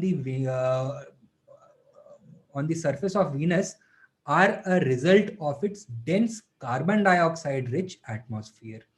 That it also has a highly reflective atmosphere is another factor. लेकिन डोमिनेट क्या कर रहा है? जो कार्बन डाइऑक्साइड का ग्रीन हाउस हीटिंग इफेक्ट है। एल्बिडो एक सेकेंडरी फैक्टर है जिसकी वजह से नाइट स्काई या मॉर्निंग स्काई में ये जोर से चमकता है और easily visible from the earth भी होता है एट सेवरल लोकेशंस, राइट। अच्छा, अर्थ के बारे में क्या इंपॉर्टेंट चीजें जाननी है? फिफ्थ लार्जेस्ट है and it is the densest planet in our solar system. हमारे सोलर सिस्टम में सबसे ज्यादा डेंस प्लैनेट अर्थ ही है, राइट। अच्छा, it is located in the Goldilocks zone. Goldilocks zone is that zone which is neither too far nor too close to the sun. This is the zone which is best suited to life as we know it. तो हम अगर Interstellar observations करते भी हैं तो you might have heard कि concept such as super earth देखने के लिए मिला है किसी और स्टार के around, right. So what are we talking about? we are talking about planets which are located in the Goldilocks zone, which may at a certain point in the future become habitable, अगर humans वो capacity develop कर लेते हैं interstellar travel की, right? It is also known as the blue planet. From outer space ये blue color का दिखता है, क्यों? क्योंकि about 2/3 of its surface is covered in water. हमारा एक natural satellite है, that is the moon. It is roughly 1/4 the size of the Earth, and is roughly 384,000 kilometers away from us. It is tidally locked to the Earth. Now, ये जो मैंने presentation में बनाया था, this was a GIF, तो आपको समझ में आ जाता है कि tidally locked क्या होता है. मैं बोल करके समझा देता हूँ कि tidally locked satellites ऐसी satellites होती हैं जिनका rotation और revolution time सेम होता है. तो आपने देखा होगा कि हमेशा मून का केवल एक ही फेस विजिबल होता है, right? That is because the moons rotation and revolution time is almost the same. It is about 27 days उसके अराउंड का होता है, 27.8 डेज के अराउंड होता है शायद. कभी भी अर्थ में दूसरा साइड देखने के लिए नहीं मिलेगा. अच्छा, my question to you is the earth also tidally locked to the moon? When you observe earth from the moon, are you going to be able to observe the earth rotating, or will it appear in the same phase?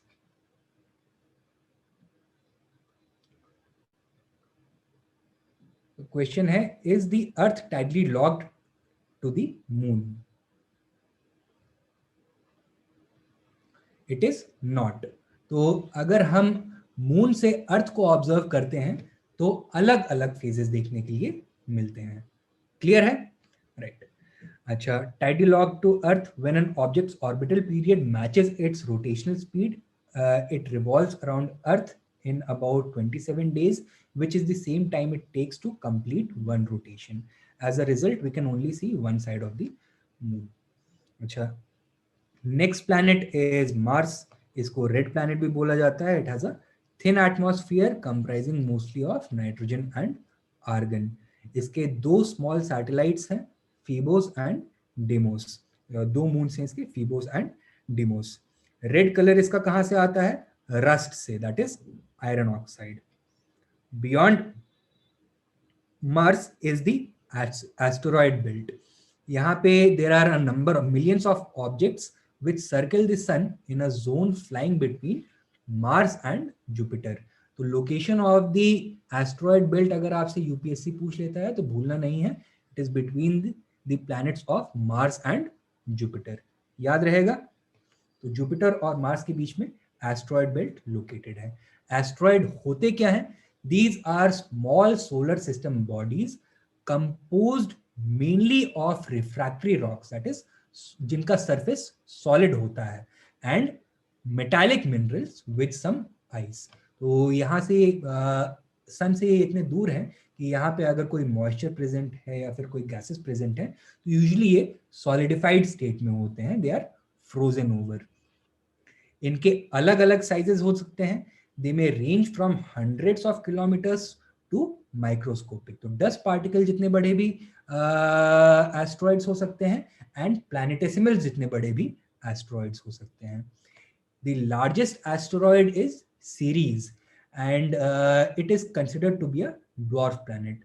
तो like Pluto, इसने भी अपनी gravity के basis पे अपने shape को spherical कर लिया है, right? But it has not been able to clear the debris around it. इसके ऑर्बिट में अभी भी millions of asteroids, and that is why it cannot be categorized as a full scale planet. It is, इसको dwarf planet बोला जाता है. Next is Jupiter, largest planet है. It has a thick gaseous atmosphere. क्या क्या चीजें हैं? Predominantly hydrogen, helium, methane and ammonia इसके एटमॉस्फेयर में देखने के लिए मिलते हैं. इसका लार्जेस्ट मून क्या है? गैनीमीड. ठीक है. Ganymede is also the largest satellite in the entire solar system. All right. Saturn, second largest planet. It is composed mostly of hydrogen and helium. It is the least dense planet. Right. Jupiter में you remember methane and ammonia extra gases हैं. यहाँ पे hydrogen and helium ही है। Hydrogen and helium lightest materials होते हैं, तो इसका यहाँ पे मास तो बहुत ज्यादा है लेकिन डेंसिटी काफी कम है। It is the least dense planet. The densest planet in our solar system is the earth. इसके अराउंड रिंग्स हैं। It has rings composed of thousands of spiraling bands of icy rock and dust. Saturn also has the largest number of satellites. 82 satellites हैं. इसके पहले till very recently it was believed that Jupiter had the largest number of satellites, but since then some new satellites have been discovered for Saturn. यहाँ पे सबसे famous वाली satellites कौन सी हैं? Titan, Phoebe, Tethys, Mimas, etc. Its moon Titan has a nitrogen atmosphere and hydrocarbons, the necessary compounds for life. So scientists ऐसा बोलते हैं that at a certain future we may also colonize Titan. अच्छा, then the seventh planet is Uranus. It is the only planet that lies on its side. तो ये आप देख रहे हैं ना कि अर्थ का अगर टिल्ट, अगर अर्थ के एक्सिस का टिल्ट 23.5 डिग्रीज है, mercury is almost completely upright, that is 1 degree का टिल्ट है। जुपिटर का 3 डिग्रीज का टिल्ट है। वीनस उल्टा है अपने एक्सिस पे, ठीक है, 177 डिग्रीज का टिल्ट है, इसीलिए ये उल्टा घूमता हुआ समझ में आता है, right. It rotates from east to west rather than from west to east. Similarly, Uranus is heavily tilted on its axis. 98 degrees का एंगल बनाता है ये अपने एक्सिस पर, right? So it appears that it is not rotating on its axis, but revolving or rolling like a barrel along its path of revolution, along its orbit of revolution. Clear है? Right. It is the only planet that lies on its side, hence one pole or the other faces the sun as it orbits. Uranus and Venus are two planets with very high axial tilts and their rotation is opposite to other planets. Its atmosphere is made mainly of hydrogen. The landscape is barren and there is frozen methane cloud. ठीक है, इसके 27 satellites हैं. Last planet farthest from the sun is Neptune. It has rings. The outer ring seems to be studded with icy moonlets, while the inner ring appears to be narrow and nearly solid. 8 satellites हैं, such as Triton, Nereid, etc. It is the farthest planet from the sun and also the coldest. तो farthest है इसलिए coldest भी है. Then some other celestial bodies such as the Kuiper belt. Kuiper belt is an area of the outer solar system that is estimated to stretch across 20 astronomical units. It contains small solar system bodies made mostly of ice, which is the frozen volatiles or gases such as methane, ammonia, nitrogen, and water. It is also home to some known planets such as Pluto, Huamia, and Makemake. Right, तो ये जो Kuiper belt है Neptune के beyond लाई करता है। यहाँ पे frozen gas के बने हुए कई सारे ऑब्जेक्ट्स अर्थ के अराउंड सन के अराउंड रिवॉल्व कर रहे हैं, एंड इस बेल्ट में प्लूटो, मेकमेक और हुआमिया जैसे प्लैनेटेसिमल्स या ड्वार्फ प्लैनेट्स भी एग्जिस्ट करते हैं। Pluto, the dwarf planet Pluto is the largest known object in the Kuiper belt. It was considered a planet till 2006, and with the adoption of a formal definition of planets, its status has changed. Pluto was moved into the list of dwarf planets along with Ceres and Eris. Charon is Pluto's moon and is nearly half its size. तो Pluto के moon का नाम Charon है या Charon, जो भी बोल लीजिए. Next, comets. Comets क्या होते हैं? These are icy small solar system bodies that when passing close to the sun heat up and begin to outgas, displaying a visible atmosphere and sometimes also a tail. Usually they originate from the Kuiper belt. तो Neptune के beyond से आते हैं. They have a highly elliptical orbit. तो अर्थ ये revolve सन के around कर रहे हैं but in a highly elliptical orbit. जब सन के पास आने लगते हैं तो इनमें जो गैस वॉलेटाइल गैसेस हैं वो हीट अप हो करके एक्सपेल होने लगती हैं. इसकी वजह से इनका एटमॉस्फेयर या फिर टेल कभी कभी विजिबल हो जाता है, right. They may be periodical और नॉन पीरियोडिकल, यानी कि कुछ कॉमेट्स ऐसे हैं जो सेम फ्रीक्वेंसी पे अपीयर होते हैं और कुछ ऐसे हैं जो रैंडमली भी अपीयर होते हैं। Most famous is the Halley's comet, it appears every 76 years. Meteor क्या होता है? It is any solid debris originating from asteroids और comets from outer space that falls to the earth, the moon or another planet in the solar system. This is called a meteor. जब ये atmosphere के through travel करता है, friction की वजह से it starts glowing and burning up, and usually most meteorites क्या होते हैं, that in the atmosphere they burn up and fall to the surface as dust. कुछ मीटियोर्स ऐसे होते हैं जो कि they can withstand the friction burn and reach the surface in an intact form, they do not burn completely. जो meteors surface पे पहुंच जाते हैं they are known as meteoroids. Meteoroids क्या होते हैं? Any object which has been flung from an asteroid, comet, interstellar object जो कि अर्थ के आसपास घूम रहा है but it is outside the Earth's atmosphere. So that is known as a meteoroid. जब ये अर्थ के एटमॉस्फेयर में एंटर करता है, it becomes a meteor, and if it falls on the Earth's surface, if it reaches the Earth's surface, it becomes a meteorite. Clear है? Right. Some important facts about the Earth. Blue planet बोला जाता है. 2/3 of the surface is covered by water. Distance from the sun is about 149 million kilometers. इसका orbit elliptical होता है. It is closest to the sun. जब closest होता है तो अबाउट 147.5 मिलियन किलोमीटर्स की डिस्टेंस पे होता है. This is known as perihelion. When it is farthest, that position is known as aphelion, about 152.2 million kilometres. The shape is nearly spheroid. इसको geoid बोला जाता है. It is an oblate spheroid. Oblate spheroid का मतलब ऐसा होता है, sphere which is flattened at the poles and bulging at the equator. Geoid is the unique shape of the Earth. So geoid को it is a close approximation of an oblate spheroid. It is also slightly flattened at the poles and bulging at the equator. ऐसा क्यों हो रहा है? This is because of the polar fleeing force. क्योंकि अर्थ अपने axis पे rotate कर रहा है तो इसकी वजह से इक्वेटर पे थोड़ा बल्ज होता है एंड पोल्स पे थोड़ा कॉन्ट्रैक्शन होता है. तो polar diameter is going to be lesser than the equatorial diameter. Equator पे अर्थ का सर्कमफ्रेंस रफली 40,000 किलोमीटर्स है. सरफेस एरिया बताया गया है, लैंड एरिया लिखा हुआ है. अच्छा, ratio of land to water is रफली 3:7. नॉर्दर्न हेमिस्फीयर में there is greater concentration of land, तो रेशियो इज 2:3.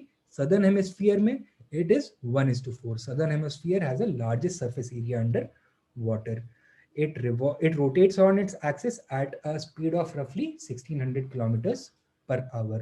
लेकिन जैसे जैसे हम इक्वेटर से पोल्स की तरफ जाते रहेंगे वैसे वैसे स्पीड ऑफ रोटेशन कम होता रहेगा. Why? Because lesser distance has to be covered at any given point as we move polewards. Right. Now we have to talk about the motions of the Earth. So two primary motions, rotation and revolution. Earth rotates around its axis किस direction में? West to east. Earth का axis antipodal होता है, meaning it passes through the centre of the earth connecting to exactly opposite ends. ऐसा हर planet में नहीं होता है, स्पेशली जो गैस जायंट्स हैं वहां पे it is not necessary that the axis is always antipodal. Planets revolve करते हैं लेकिन अपने axis पे you can find them wobbling, ठीक है, but the earth is not wobbling. इसका एक axis है जो अपना tilt maintain करके रखता है at 23.5 degrees from the normal, from 90 degrees. Right. Solar day क्या होता है? It is the time taken for the Earth to complete one rotation. Approximately 24 hours होता है and exactly 23 hours 56 minutes and 4 seconds. Earth rotates on a tilted axis. Rotational axis का जो angle है 23 degrees and half from the normal, यानी कि अगर ये earth है तो if this is the normal perpendicular अगर इसके थ्रू करते हैं तो उससे टिल्टेड है axis at 23.5 degrees, right, and it makes an angle of 66.5 degrees with the orbital plane, with the plane of the ecliptic. अच्छा, the speed of rotation decreases from equator towards the poles. तो ये तो हम already cover कर चुके हैं कि जैसे जैसे हम पोलवर्ड्स ट्रैवल करेंगे the distance which has to be covered reduces, therefore इसकी वेलोसिटी भी कम होती रहती है। अच्छा, what are the effects which are created by rotation? Day and night का डिफरेंस होता है, because the earth is rotating on its axis we experience day and night. The rotation of the earth and its spherical shape is also responsible for the Coriolis force, ठीक है। तो Coriolis force अभी आगे जाकर के हम देखेंगे। किसी भी अर्थ पे कोई भी बॉडी अगर नॉर्थ में मूव कर रही है तो it deflects towards the right, तो एक अपेरेंट फोर्स एक्ट करता है एंड नेचुरली नॉर्दर्न हेमिस्फीयर में moving bodies towards the right deflect होती हैं, सदर्न हेमिस्फीयर में moving bodies towards the left deflect होती हैं। we'll see Coriolis force in greater detail later on. And tidal day भी rotation की वजह से ही observe करने के लिए मिलता है। That means the difference between high tide and low tide, the level of the sea at different times during the day, वो इसी का result है, rotation of the earth का ही result है। अच्छा, next important motion of the earth is revolution. The Earth revolves around the sun in an elliptical orbit. कितना time लगता है? 365 days, 365 and a quarter days for the Earth to complete one revolution. और बाकी जो बचा हुआ and these quarter days जो हैं वो ऐड होते रहते हैं and every fourth year is a leap year. तो फरवरी में 28 की जगह 29 days ऐड कर दिए जाते हैं, राइट। जो सबसे क्लोजेस्ट पोजीशन होता है सन से अपने इलेप्टिकल ऑर्बिट में उसको बोला जाता है पेरिहेलियन, जो फार्देस्ट पोजीशन होता है उसको बोला जाता है एपहेलियन। क्लियर है? ये ऑलरेडी हम कवर कर चुके हैं। अच्छा, what are the major effects which are seen due to earth revolving around the sun? तो इसका मेजर इफेक्ट देखने को मिलता है हमें seasons. Seasons are caused due to one revolution and also the tilt of the earth on its rotational axis. तो tilt of, because the earth is tilted, तो हमको सीजन के चेंज देखने के लिए मिलते हैं। अर्थ का जो एक्सिस है it also displays something which is called as axial parallelism. So this means at different positions in the orbit, in its orbit around the sun, अर्थ का axis in reference to itself constant रहता है। Let me show you using this paperweight once again. If this is the sun and this is the axis of the earth, अगर earth rotate कर रहा है तो ये इसी एंगल पे टिल्टेड रहेगा।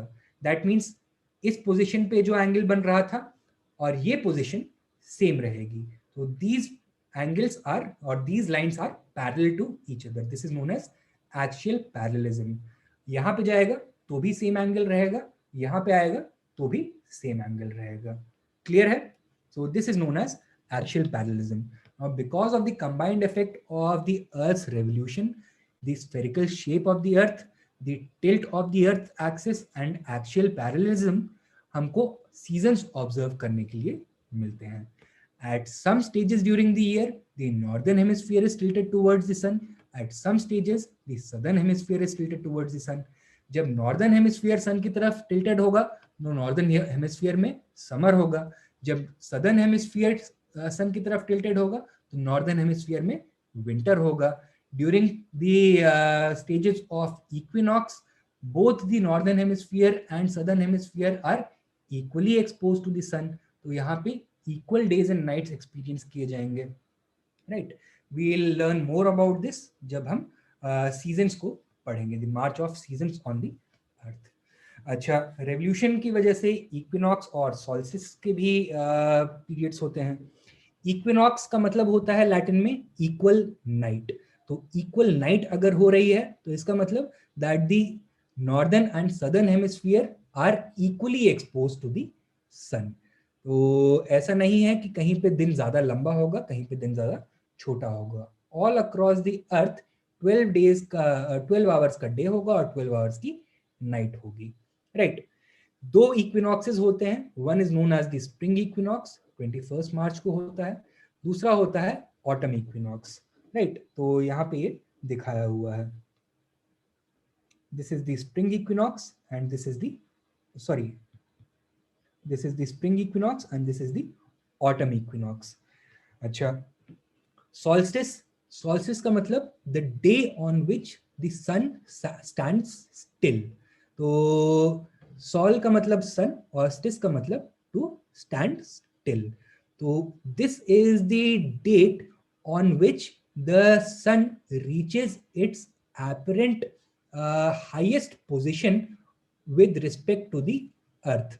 तो ये 23 डिग्रीज नॉर्थ या फिर 23 डिग्रीज साउथ लैटिट्यूड तक पहुंच जाता है, एंड इसके बाहर सन कभी भी डायरेक्टली इंसिडेंट नहीं होता है, एंड जब यहाँ पे पहुंचता है तो फिर वापस आने लगता है। तो उस दिन ऐसा लगता है कि sun has stopped moving northwards और southwards and it is standing where it is.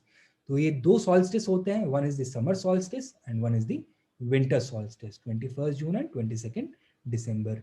21 जून को the sun is overhead at the Tropic of Cancer 23.5 degrees north, and winter solstice में it is overhead the Tropic of Capricorn 23.5 degrees south.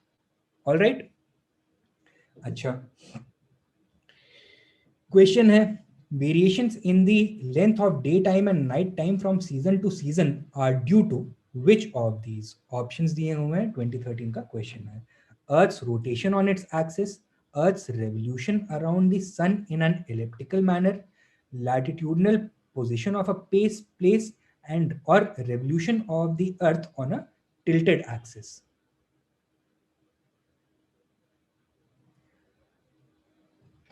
ध्यान से जवाब देना। It is not talking about difference between day and night, it is talking about difference in day time and night time from season two season. तो आपको actually question पूछा जा रहा है कि अर्थ पे सीजन्स हमें क्यों देखने के लिए मिलते हैं,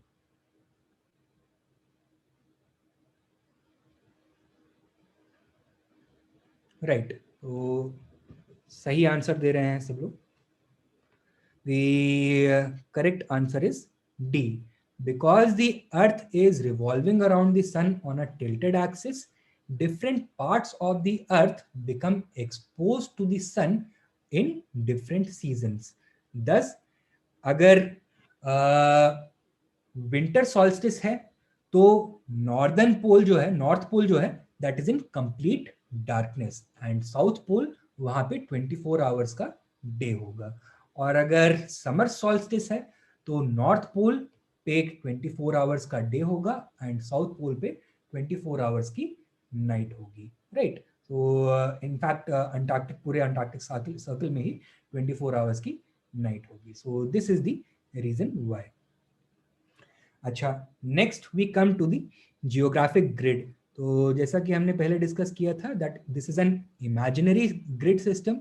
हमने अपने अर्थ के ऊपर एक इमेजिनरी ग्रिड किया है, ग्रिड बना लिया है, and this is a system made up of imaginary circles called parallels of latitude and meridians of longitude. तो इनका पूरा नाम है parallels of latitude and meridians of longitude. हम इसको कलोकियल लैंग्वेज में लैटिट्यूड या लॉन्गिट्यूड की लाइंस भी बोल देते हैं, राइट। लैटिट्यूड क्या होता है? It is the angular distance of a place north or south of the equator measured in degrees from the center of the earth। तो ये अगर center of the earth है और ये equator है, राइट। कोई पोजीशन मान लीजिए P एक जगह है, अगर आपको इसका लैटिट्यूड डिटरमिन करना है, so you what will you calculate? You will calculate the angle which is being created when this position P is joined with the center of the earth and the line connecting the center of the earth with the equator. तो इनके बीच का जो angle होगा that is the angle of latitude.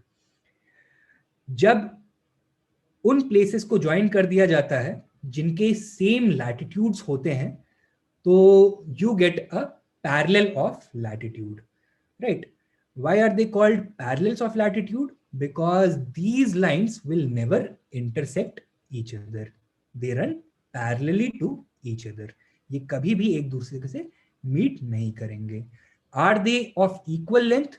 No, they are not of equal length. The longest latitude, the biggest latitude is the equator, and as you move towards the poles in both the north and the south direction, the circumference of the or the length of the latitudes keeps on decreasing. जब आप poles पे पहुंच जाते हैं तो latitudes are simply a point, ठीक है, यहाँ पे एक सर्कल भी नहीं बनता है। इंपॉर्टेंट लाइंस ऑफ लैटिट्यूड कौन कौन सी हैं? Equator, Tropic of Cancer, Tropic of Capricorn, Arctic Circle, Antarctic Circle, and the North and South Poles. Total कितनी लाइंस ऑफ लैटिट्यूड हम बना सकते हैं, कितनी लाइंस ऑफ लैटिट्यूड एग्जिस्ट करती हैं? 181। 1 से 90 तक इन द नॉर्दर्न हेमिस्फीयर, 1 से 90 तक in the southern hemisphere, and 1 is the equator, that is 0 degree latitude. तो 90 प्लस 90 180 प्लस 1 इज 181। क्वेश्चन अगर आता है डोंट मिस इट। हो सकता है कि एग्जामिनर आपको कंफ्यूज करने की कोशिश करे कि आर देयर 180 और 181 लैटिट्यूड्स। अच्छा, लॉन्गिट्यूड क्या है? Longitude is the angular distance of a place east और west of the prime meridian. तो प्राइम मेरिडियन क्या है? एक इमेजिनरी लाइन है जिसको हमने एक रेफरेंस लाइन की तरह ले लिया है। It is the first longitude, right? अब प्राइम मेरिडियन कहां से गुजरता है? Can someone tell me? London में एक जगह है ग्रेनिच, वहां पे रॉयल ऑब्जर्वेटरी है, तो हाँ वहां से ये गुजरता है, तो उसको एक रेफरेंस लाइन की तरह ले लिया गया है। अब ग्रेनिच से अगर आप एक लाइन या फिर एक पॉइंट सेंटर ऑफ द अर्थ पे सबटेंड कर देते हैं तो that will give you the reference point, ठीक है। अब यहां से आप देखेंगे कि what is the angle of the place in the east or west direction from that place, from that line। तो मान लीजिए ये प्राइम मेरिडियन का पॉइंट है, आपको मेजर करना है कि the location lying at point P, इसका लॉन्गिट्यूड क्या है। तो आप ग्रेनिच जो प्राइम मेरिडियन है उसको सबटेंड करेंगे सेंटर ऑफ द अर्थ पे, जो P की पोजीशन है उसको सबटेंड करेंगे सेंटर ऑफ द अर्थ पे, एंड इन दोनों प्लेन्स के बीच में बनने वाले एंगल को कैलकुलेट कर देंगे। That is going to give you the longitude. Meridians of longitude क्या होते हैं? These are semicircles extending from pole to pole। याद रखना ये कंप्लीट सर्कल्स नहीं होते हैं, these are semicircles। टोटल कितने मेरिडियंस ऑफ लॉन्गिट्यूड होते हैं? 360, ठीक है, 0 से लेकर के 180 एंड 0 से लेकर के 180, दैट इज 0 से 180 डिग्रीज ईस्ट एंड 0 से 180 degrees west. Alright, prime meridian, that is 0 degrees, is chosen as the reference line dividing the globe into western and eastern hemispheres। international date line, तो एक date ऐसी होनी चाहिए, एक line ऐसी होनी चाहिए for the purpose of time keeping जहां पे डेट चेंज हो जाए, तो उस लाइन को कौन सा लाइन चूज किया गया है? 180 degrees longitude has been chosen as the international date line. इस इंटरनेशनल डेट लाइन के वेस्ट में अगर आप ट्रैवल करते हैं तो you will be gaining 1 day, and अगर ईस्ट उसको क्रॉस करके ईस्ट जाते हैं तो you will be losing 1 day, ठीक है। अच्छा, दो कॉन्सेप्ट्स ऑफ टाइम है, एक है sidereal time and one is solar time. Sidereal time क्या होता है? It measures the time taken by the earth to complete one rotation on its axis. ये कितना होता है? 23 आवर्स 56 मिनट्स 4.1 सेकेंड्स, राइट।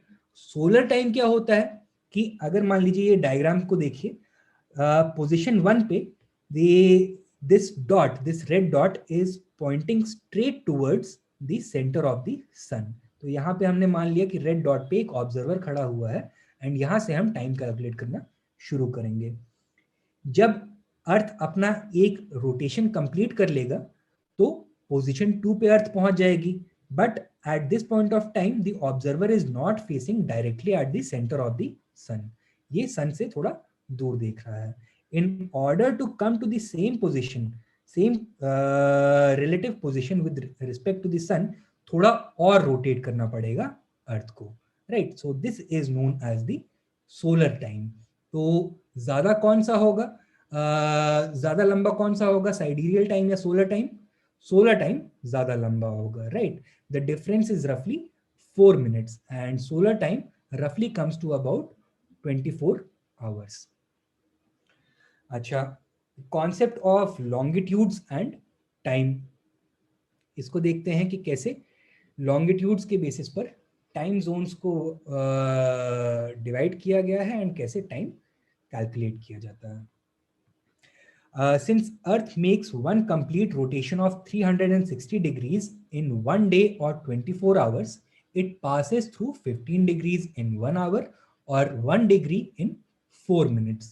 तो आप ग्रीनिच मेरिडियन से अगर ईस्ट या वेस्ट की तरफ जाते हैं, for every degree that you travel, every degree of latitude, longitude that you travel, you should add a time of 4 minutes or deduct a time of 4 minutes. Clear है? अच्छा, the earth rotates in which direction? From west to east.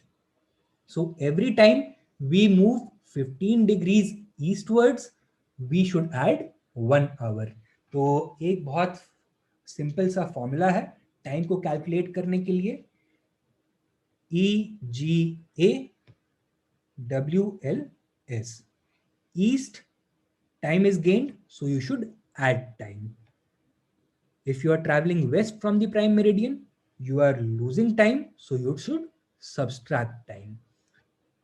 तो अगर Greenwich meridian पे आप present हैं, right, and आप अपने friend को फोन मिलाते हैं who is 15 degrees east of the Greenwich meridian, तो उसकी घड़ी में समय कितना हो रहा होगा?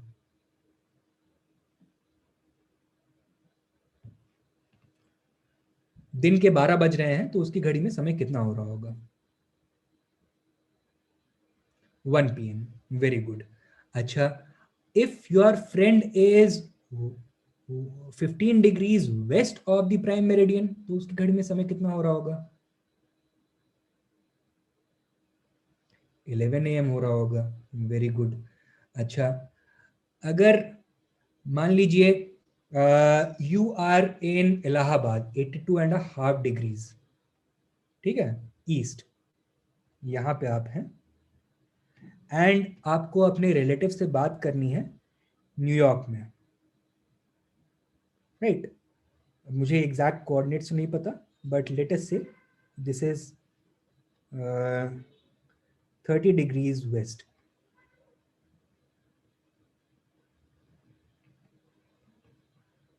आपने उनको फोन मिलाया है रात के 11 बजे. So what is the time in New York?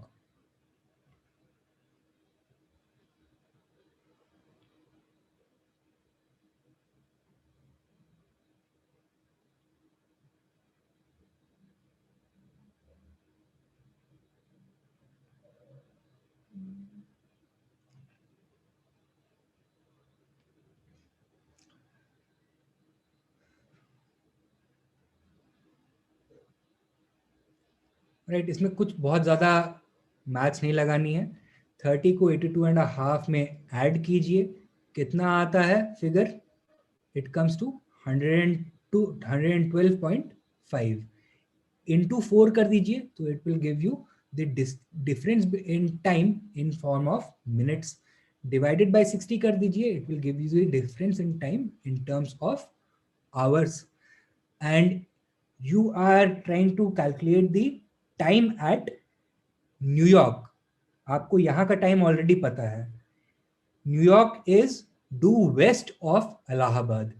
तो आप टाइम को ऐड करेंगे या सब्ट्रैक्ट करेंगे? सब्ट्रैक्ट करेंगे, राइट?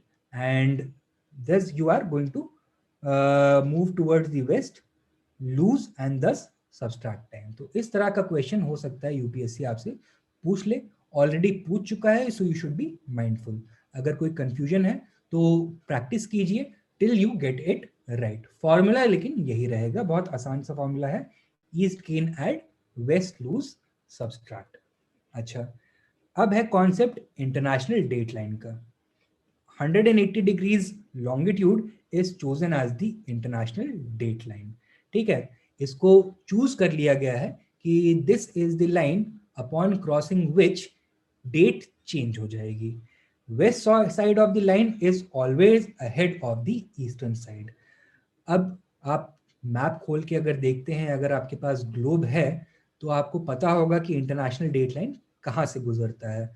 ये बेरिंग सी से होते हुए गुजरता है, फिजी आइलैंड्स को दो हिस्सों में बांटता है and it goes to the south pole. आपको ये पता होना चाहिए कि due west of the international date line क्या है? Comes Japan. देन जापान से शुरू होता है, अमेरिका में खत्म होता है. Due east of the international date line is America, right? तो सिंपली ये याद रखिए that when you are traveling, the west side of the line is always one day ahead of the eastern side. So this is the eastern side, this is the western side. तो अगर आप यहां से यहां जा रहे हैं तो आपको एक दिन ऐड करना पड़ेगा अपनी घड़ी में. अगर आज 10 तारीख है, अगर आपने लाइन क्रॉस करी तो आप 11 तारीख में पहुंच जाओगे.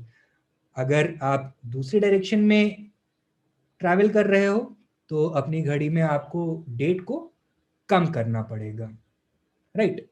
अच्छा, and hence you will be able to live the same day twice. तो एक दिन का वरदान मिल जाएगा, लेकिन ऐसा एक्चुअली होता नहीं है, टाइम का मूवमेंट लीनियर होता है. Traveller crossing the date line from east to west loses a day, and while crossing over the date line from west to east he gains a day. ठीक है, तो sorry मैंने उल्टा बता दिया. अगर आप ईस्ट से वेस्ट जा रहे हैं तो you are losing a day. That means आपको अगर 10 तारीख थी तो 11 करनी पड़ेगी, तो that means you have lost a day. और अगर वेस्ट टू ईस्ट जा रहे हैं तो अपनी घड़ी को पीछे करना पड़ेगा, that means you are gaining a day. ठीक है, तो कॉन्सेप्ट सही समझाया था, बस बोलने में थोड़ी गलती हो गई. Anyway, moving forward, last topic है आज का, एक्लिप्स. एक्लिप्स होता क्या है? It is an astronomical phenomena जो तब अकर होता है जब 3 हेवनली बॉडीज एक स्ट्रेट लाइन में आ जाती हैं.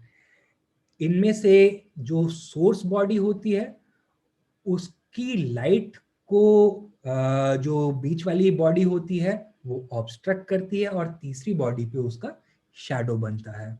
ठीक है, this happens when 3 celestial bodies are in a straight line. अगर ये स्ट्रेट लाइन में नहीं है तो ये फिनोमेना नहीं अकर हो सकता है. अच्छा, when 3 heavenly bodies are in a straight line उसको बोला जाता है सिजिगी. ठीक है, तो एस्ट्रोनॉमिकल टर्म है सिजिगी, याद रख लीजिएगा. सोलर एक्लिप्स क्या होता है? When the light of the sun is blocked by the moon, और मून की शैडो अर्थ पे पड़ती है, तो that is known as solar eclipse. It is observed from the earth. As observed from the earth, a solar eclipse occurs when moon passes in front of the sun. So this is जो diagram बना हुआ है, picture बनी हुई है, this is an example of a solar eclipse.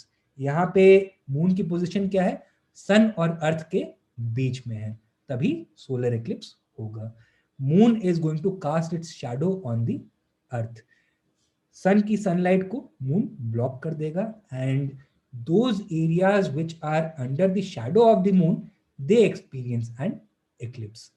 eclipse अलग अलग तरह के हो सकते हैं.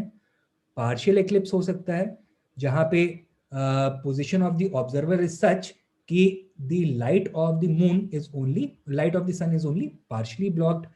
एन्युलर एक्लिप्स हो सकता है कि मून ने पूरे के पूरे सन को ब्लॉक कर रखा है, but because the moon is so close to the earth, ये इसके मून के पीछे से सन के एजेस दिखाई पड़ रहे हैं, तो एक डायमंड रिंग का फिनोमेना देखने के लिए मिलता है।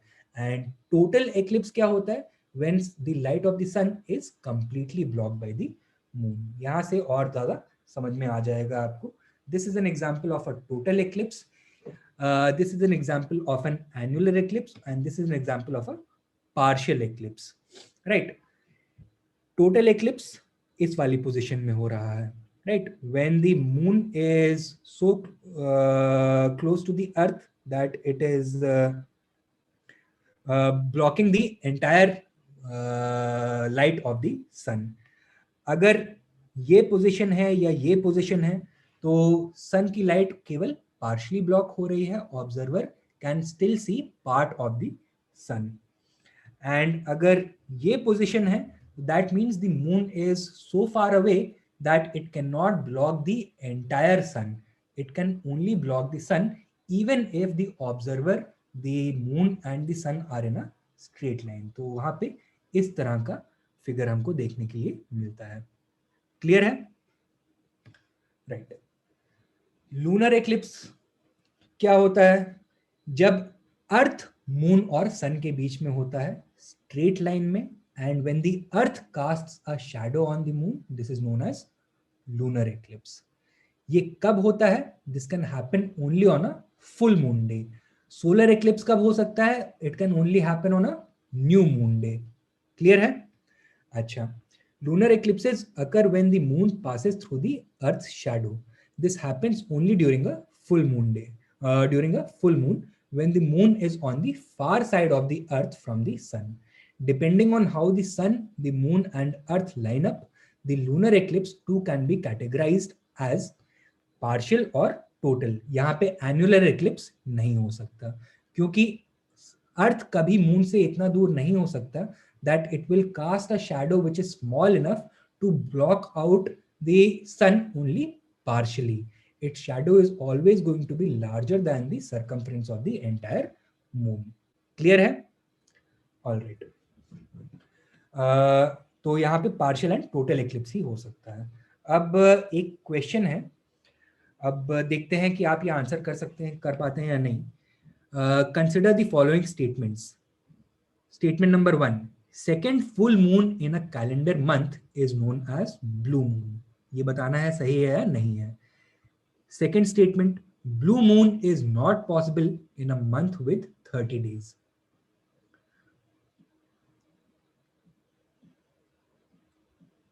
ऑल राइट, बाकी लोग भी आंसर करें।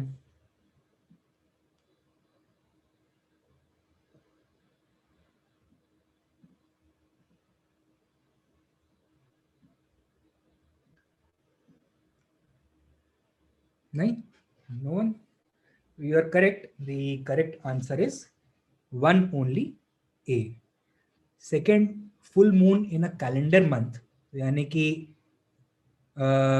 1 से लेकर 30 या फिर 31 तक अगर एक ही मंथ में 2 बार फुल मून होते हैं तो उसको सेकेंड फुल मून को ब्लू मून बोला जाता है। तो फर्स्ट स्टेटमेंट इज करेक्ट। अब ये बताना है that whether blue moon is possible in a month with 30 days. तो ऐसा हो सकता है, बस थोड़ा रेयर होता है, इसीलिए उसको बोलते हैं once in a blue moon. क्यों ऐसा होता है? The rotation period and revolution period of the moon is how much? 27 days, right?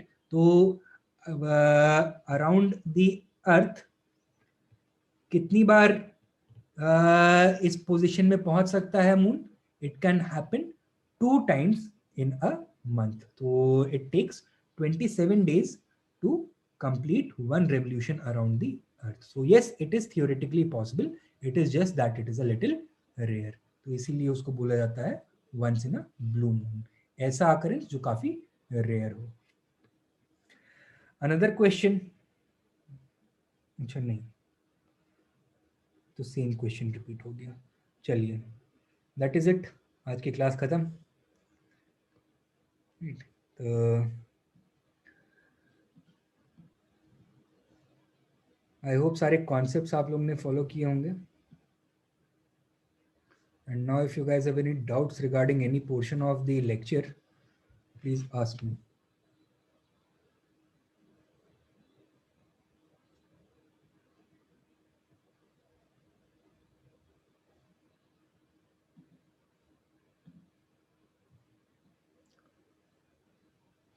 If comets expel gas, how do they retain their mass? तो देखो अलग अलग चीजें हो सकती हैं. May be they also gather mass as they travel. तो एक काइपर बेल्ट से अगर ट्रैवल कर रहे हैं, काइपर बेल्ट में बहुत सारे छोटे छोटे ऑब्जेक्ट्स हैं, सॉलिडिफाइड फॉर्म में गैसेस हैं. जब ये वहां से ट्रैवल करते हैं तो इनमें ये गैसेस आती रहती हैं. ठीक है. And once they start coming to closer to the sun, तो ये इन गैसेस को एक्सपेल करते रहते हैं. That is why in some comets we see tail. ठीक है, वो उनका it is their atmosphere which is actually being expelled, or it is the volatile gases which are being expelled from these comets. तो ऐसे ही होता है. It may also happen that some comets may disappear if they lose so much mass that they are no longer in the same orbit, or they are captured by the gravity of another object, so they are no longer orbiting around the sun, revolving around the sun. ये याद कैसे रहेगा? याद करने के लिए कुछ नहीं है, आपको बस इसको रिवाइज करना है एंड प्रीवियस ईयर्स क्वेश्चंस को खोल करके पढ़ना है. आई वोंट से कि आपको सब कुछ याद करने की जरूरत है, लेकिन जो इम्पोर्टेंट कॉन्सेप्ट्स हैं उनको जरूर याद रखिएगा. आपके इस टॉपिक में से मोस्ट लाइकली क्वेश्चंस कहाँ से बन सकते हैं? हो सकता है कि फॉर्मेशन ऑफ द यूनिवर्स से एक आध क्वेश्चन आ जाए, जैसा कि हमने देखा था, or you may be asked a question either from time and date or from eclipse. तो टाइम एंड डेट और एक्लिप्स वाले तो कॉन्सेप्ट बहुत सिंपल हैं, आप याद आसानी से रख सकते हैं. जो बहुत सारी इंफॉर्मेशन हमने ली है अबाउट आवर सोलर सिस्टम, वो केवल आपके रेफरेंस के लिए है. I don't want to leave anything out. Geography में सारी किताबों में जितनी भी इंफॉर्मेशन कवर्ड है, मेरा ऑब्जेक्टिव ये है कि आपको इन 30 डेज के अंदर सारी की सारी इंफॉर्मेशन प्रोवाइड कर दूं. It is going to be up to you on what to absorb out of all of this. कुछ भी छूटना नहीं चाहिए. ठीक है, ताकि एक भी क्वेश्चन आए तो वो गलती से भी आपसे मिस ना हो जाए. अच्छा, if fusion or fission stops, then how do white dwarfs remain hot? तो फ्यूजन स्टॉप नहीं होता है. It is just that the core of that sun runs out of this thing, out of hydrogen. तो helium से वो replace हो जाता है. फिर उसके बाद हीलियम का फ्यूजन साइकिल स्टार्ट होता है, फिर कार्बन का फ्यूजन साइकिल स्टार्ट होगा, फिर ऑक्सीजन का, फिर सिलिकॉन का, and progressively heavier and heavier metals will be formed, elements will be formed. There will of course come a time जब वहां पे फ्यूजन बिल्कुल ही खत्म हो जाएगा, जब मास इतना ज्यादा हो जाएगा कि वो एलिमेंटल चार्ट से बाहर चला जाएगा, एलिमेंटल टेबल से बाहर चला जाएगा, उसका साइज इतना छोटा हो जाएगा that it is not going to have any more energy. तो it is going to be a very small, highly dense, highly massive object which is going to take the shape of a dead star or a burnt out star. It is going to stop being luminous in the end. लेकिन दिक्कत ये है कि ये हम देख नहीं सकते ना, तो पता ही नहीं है.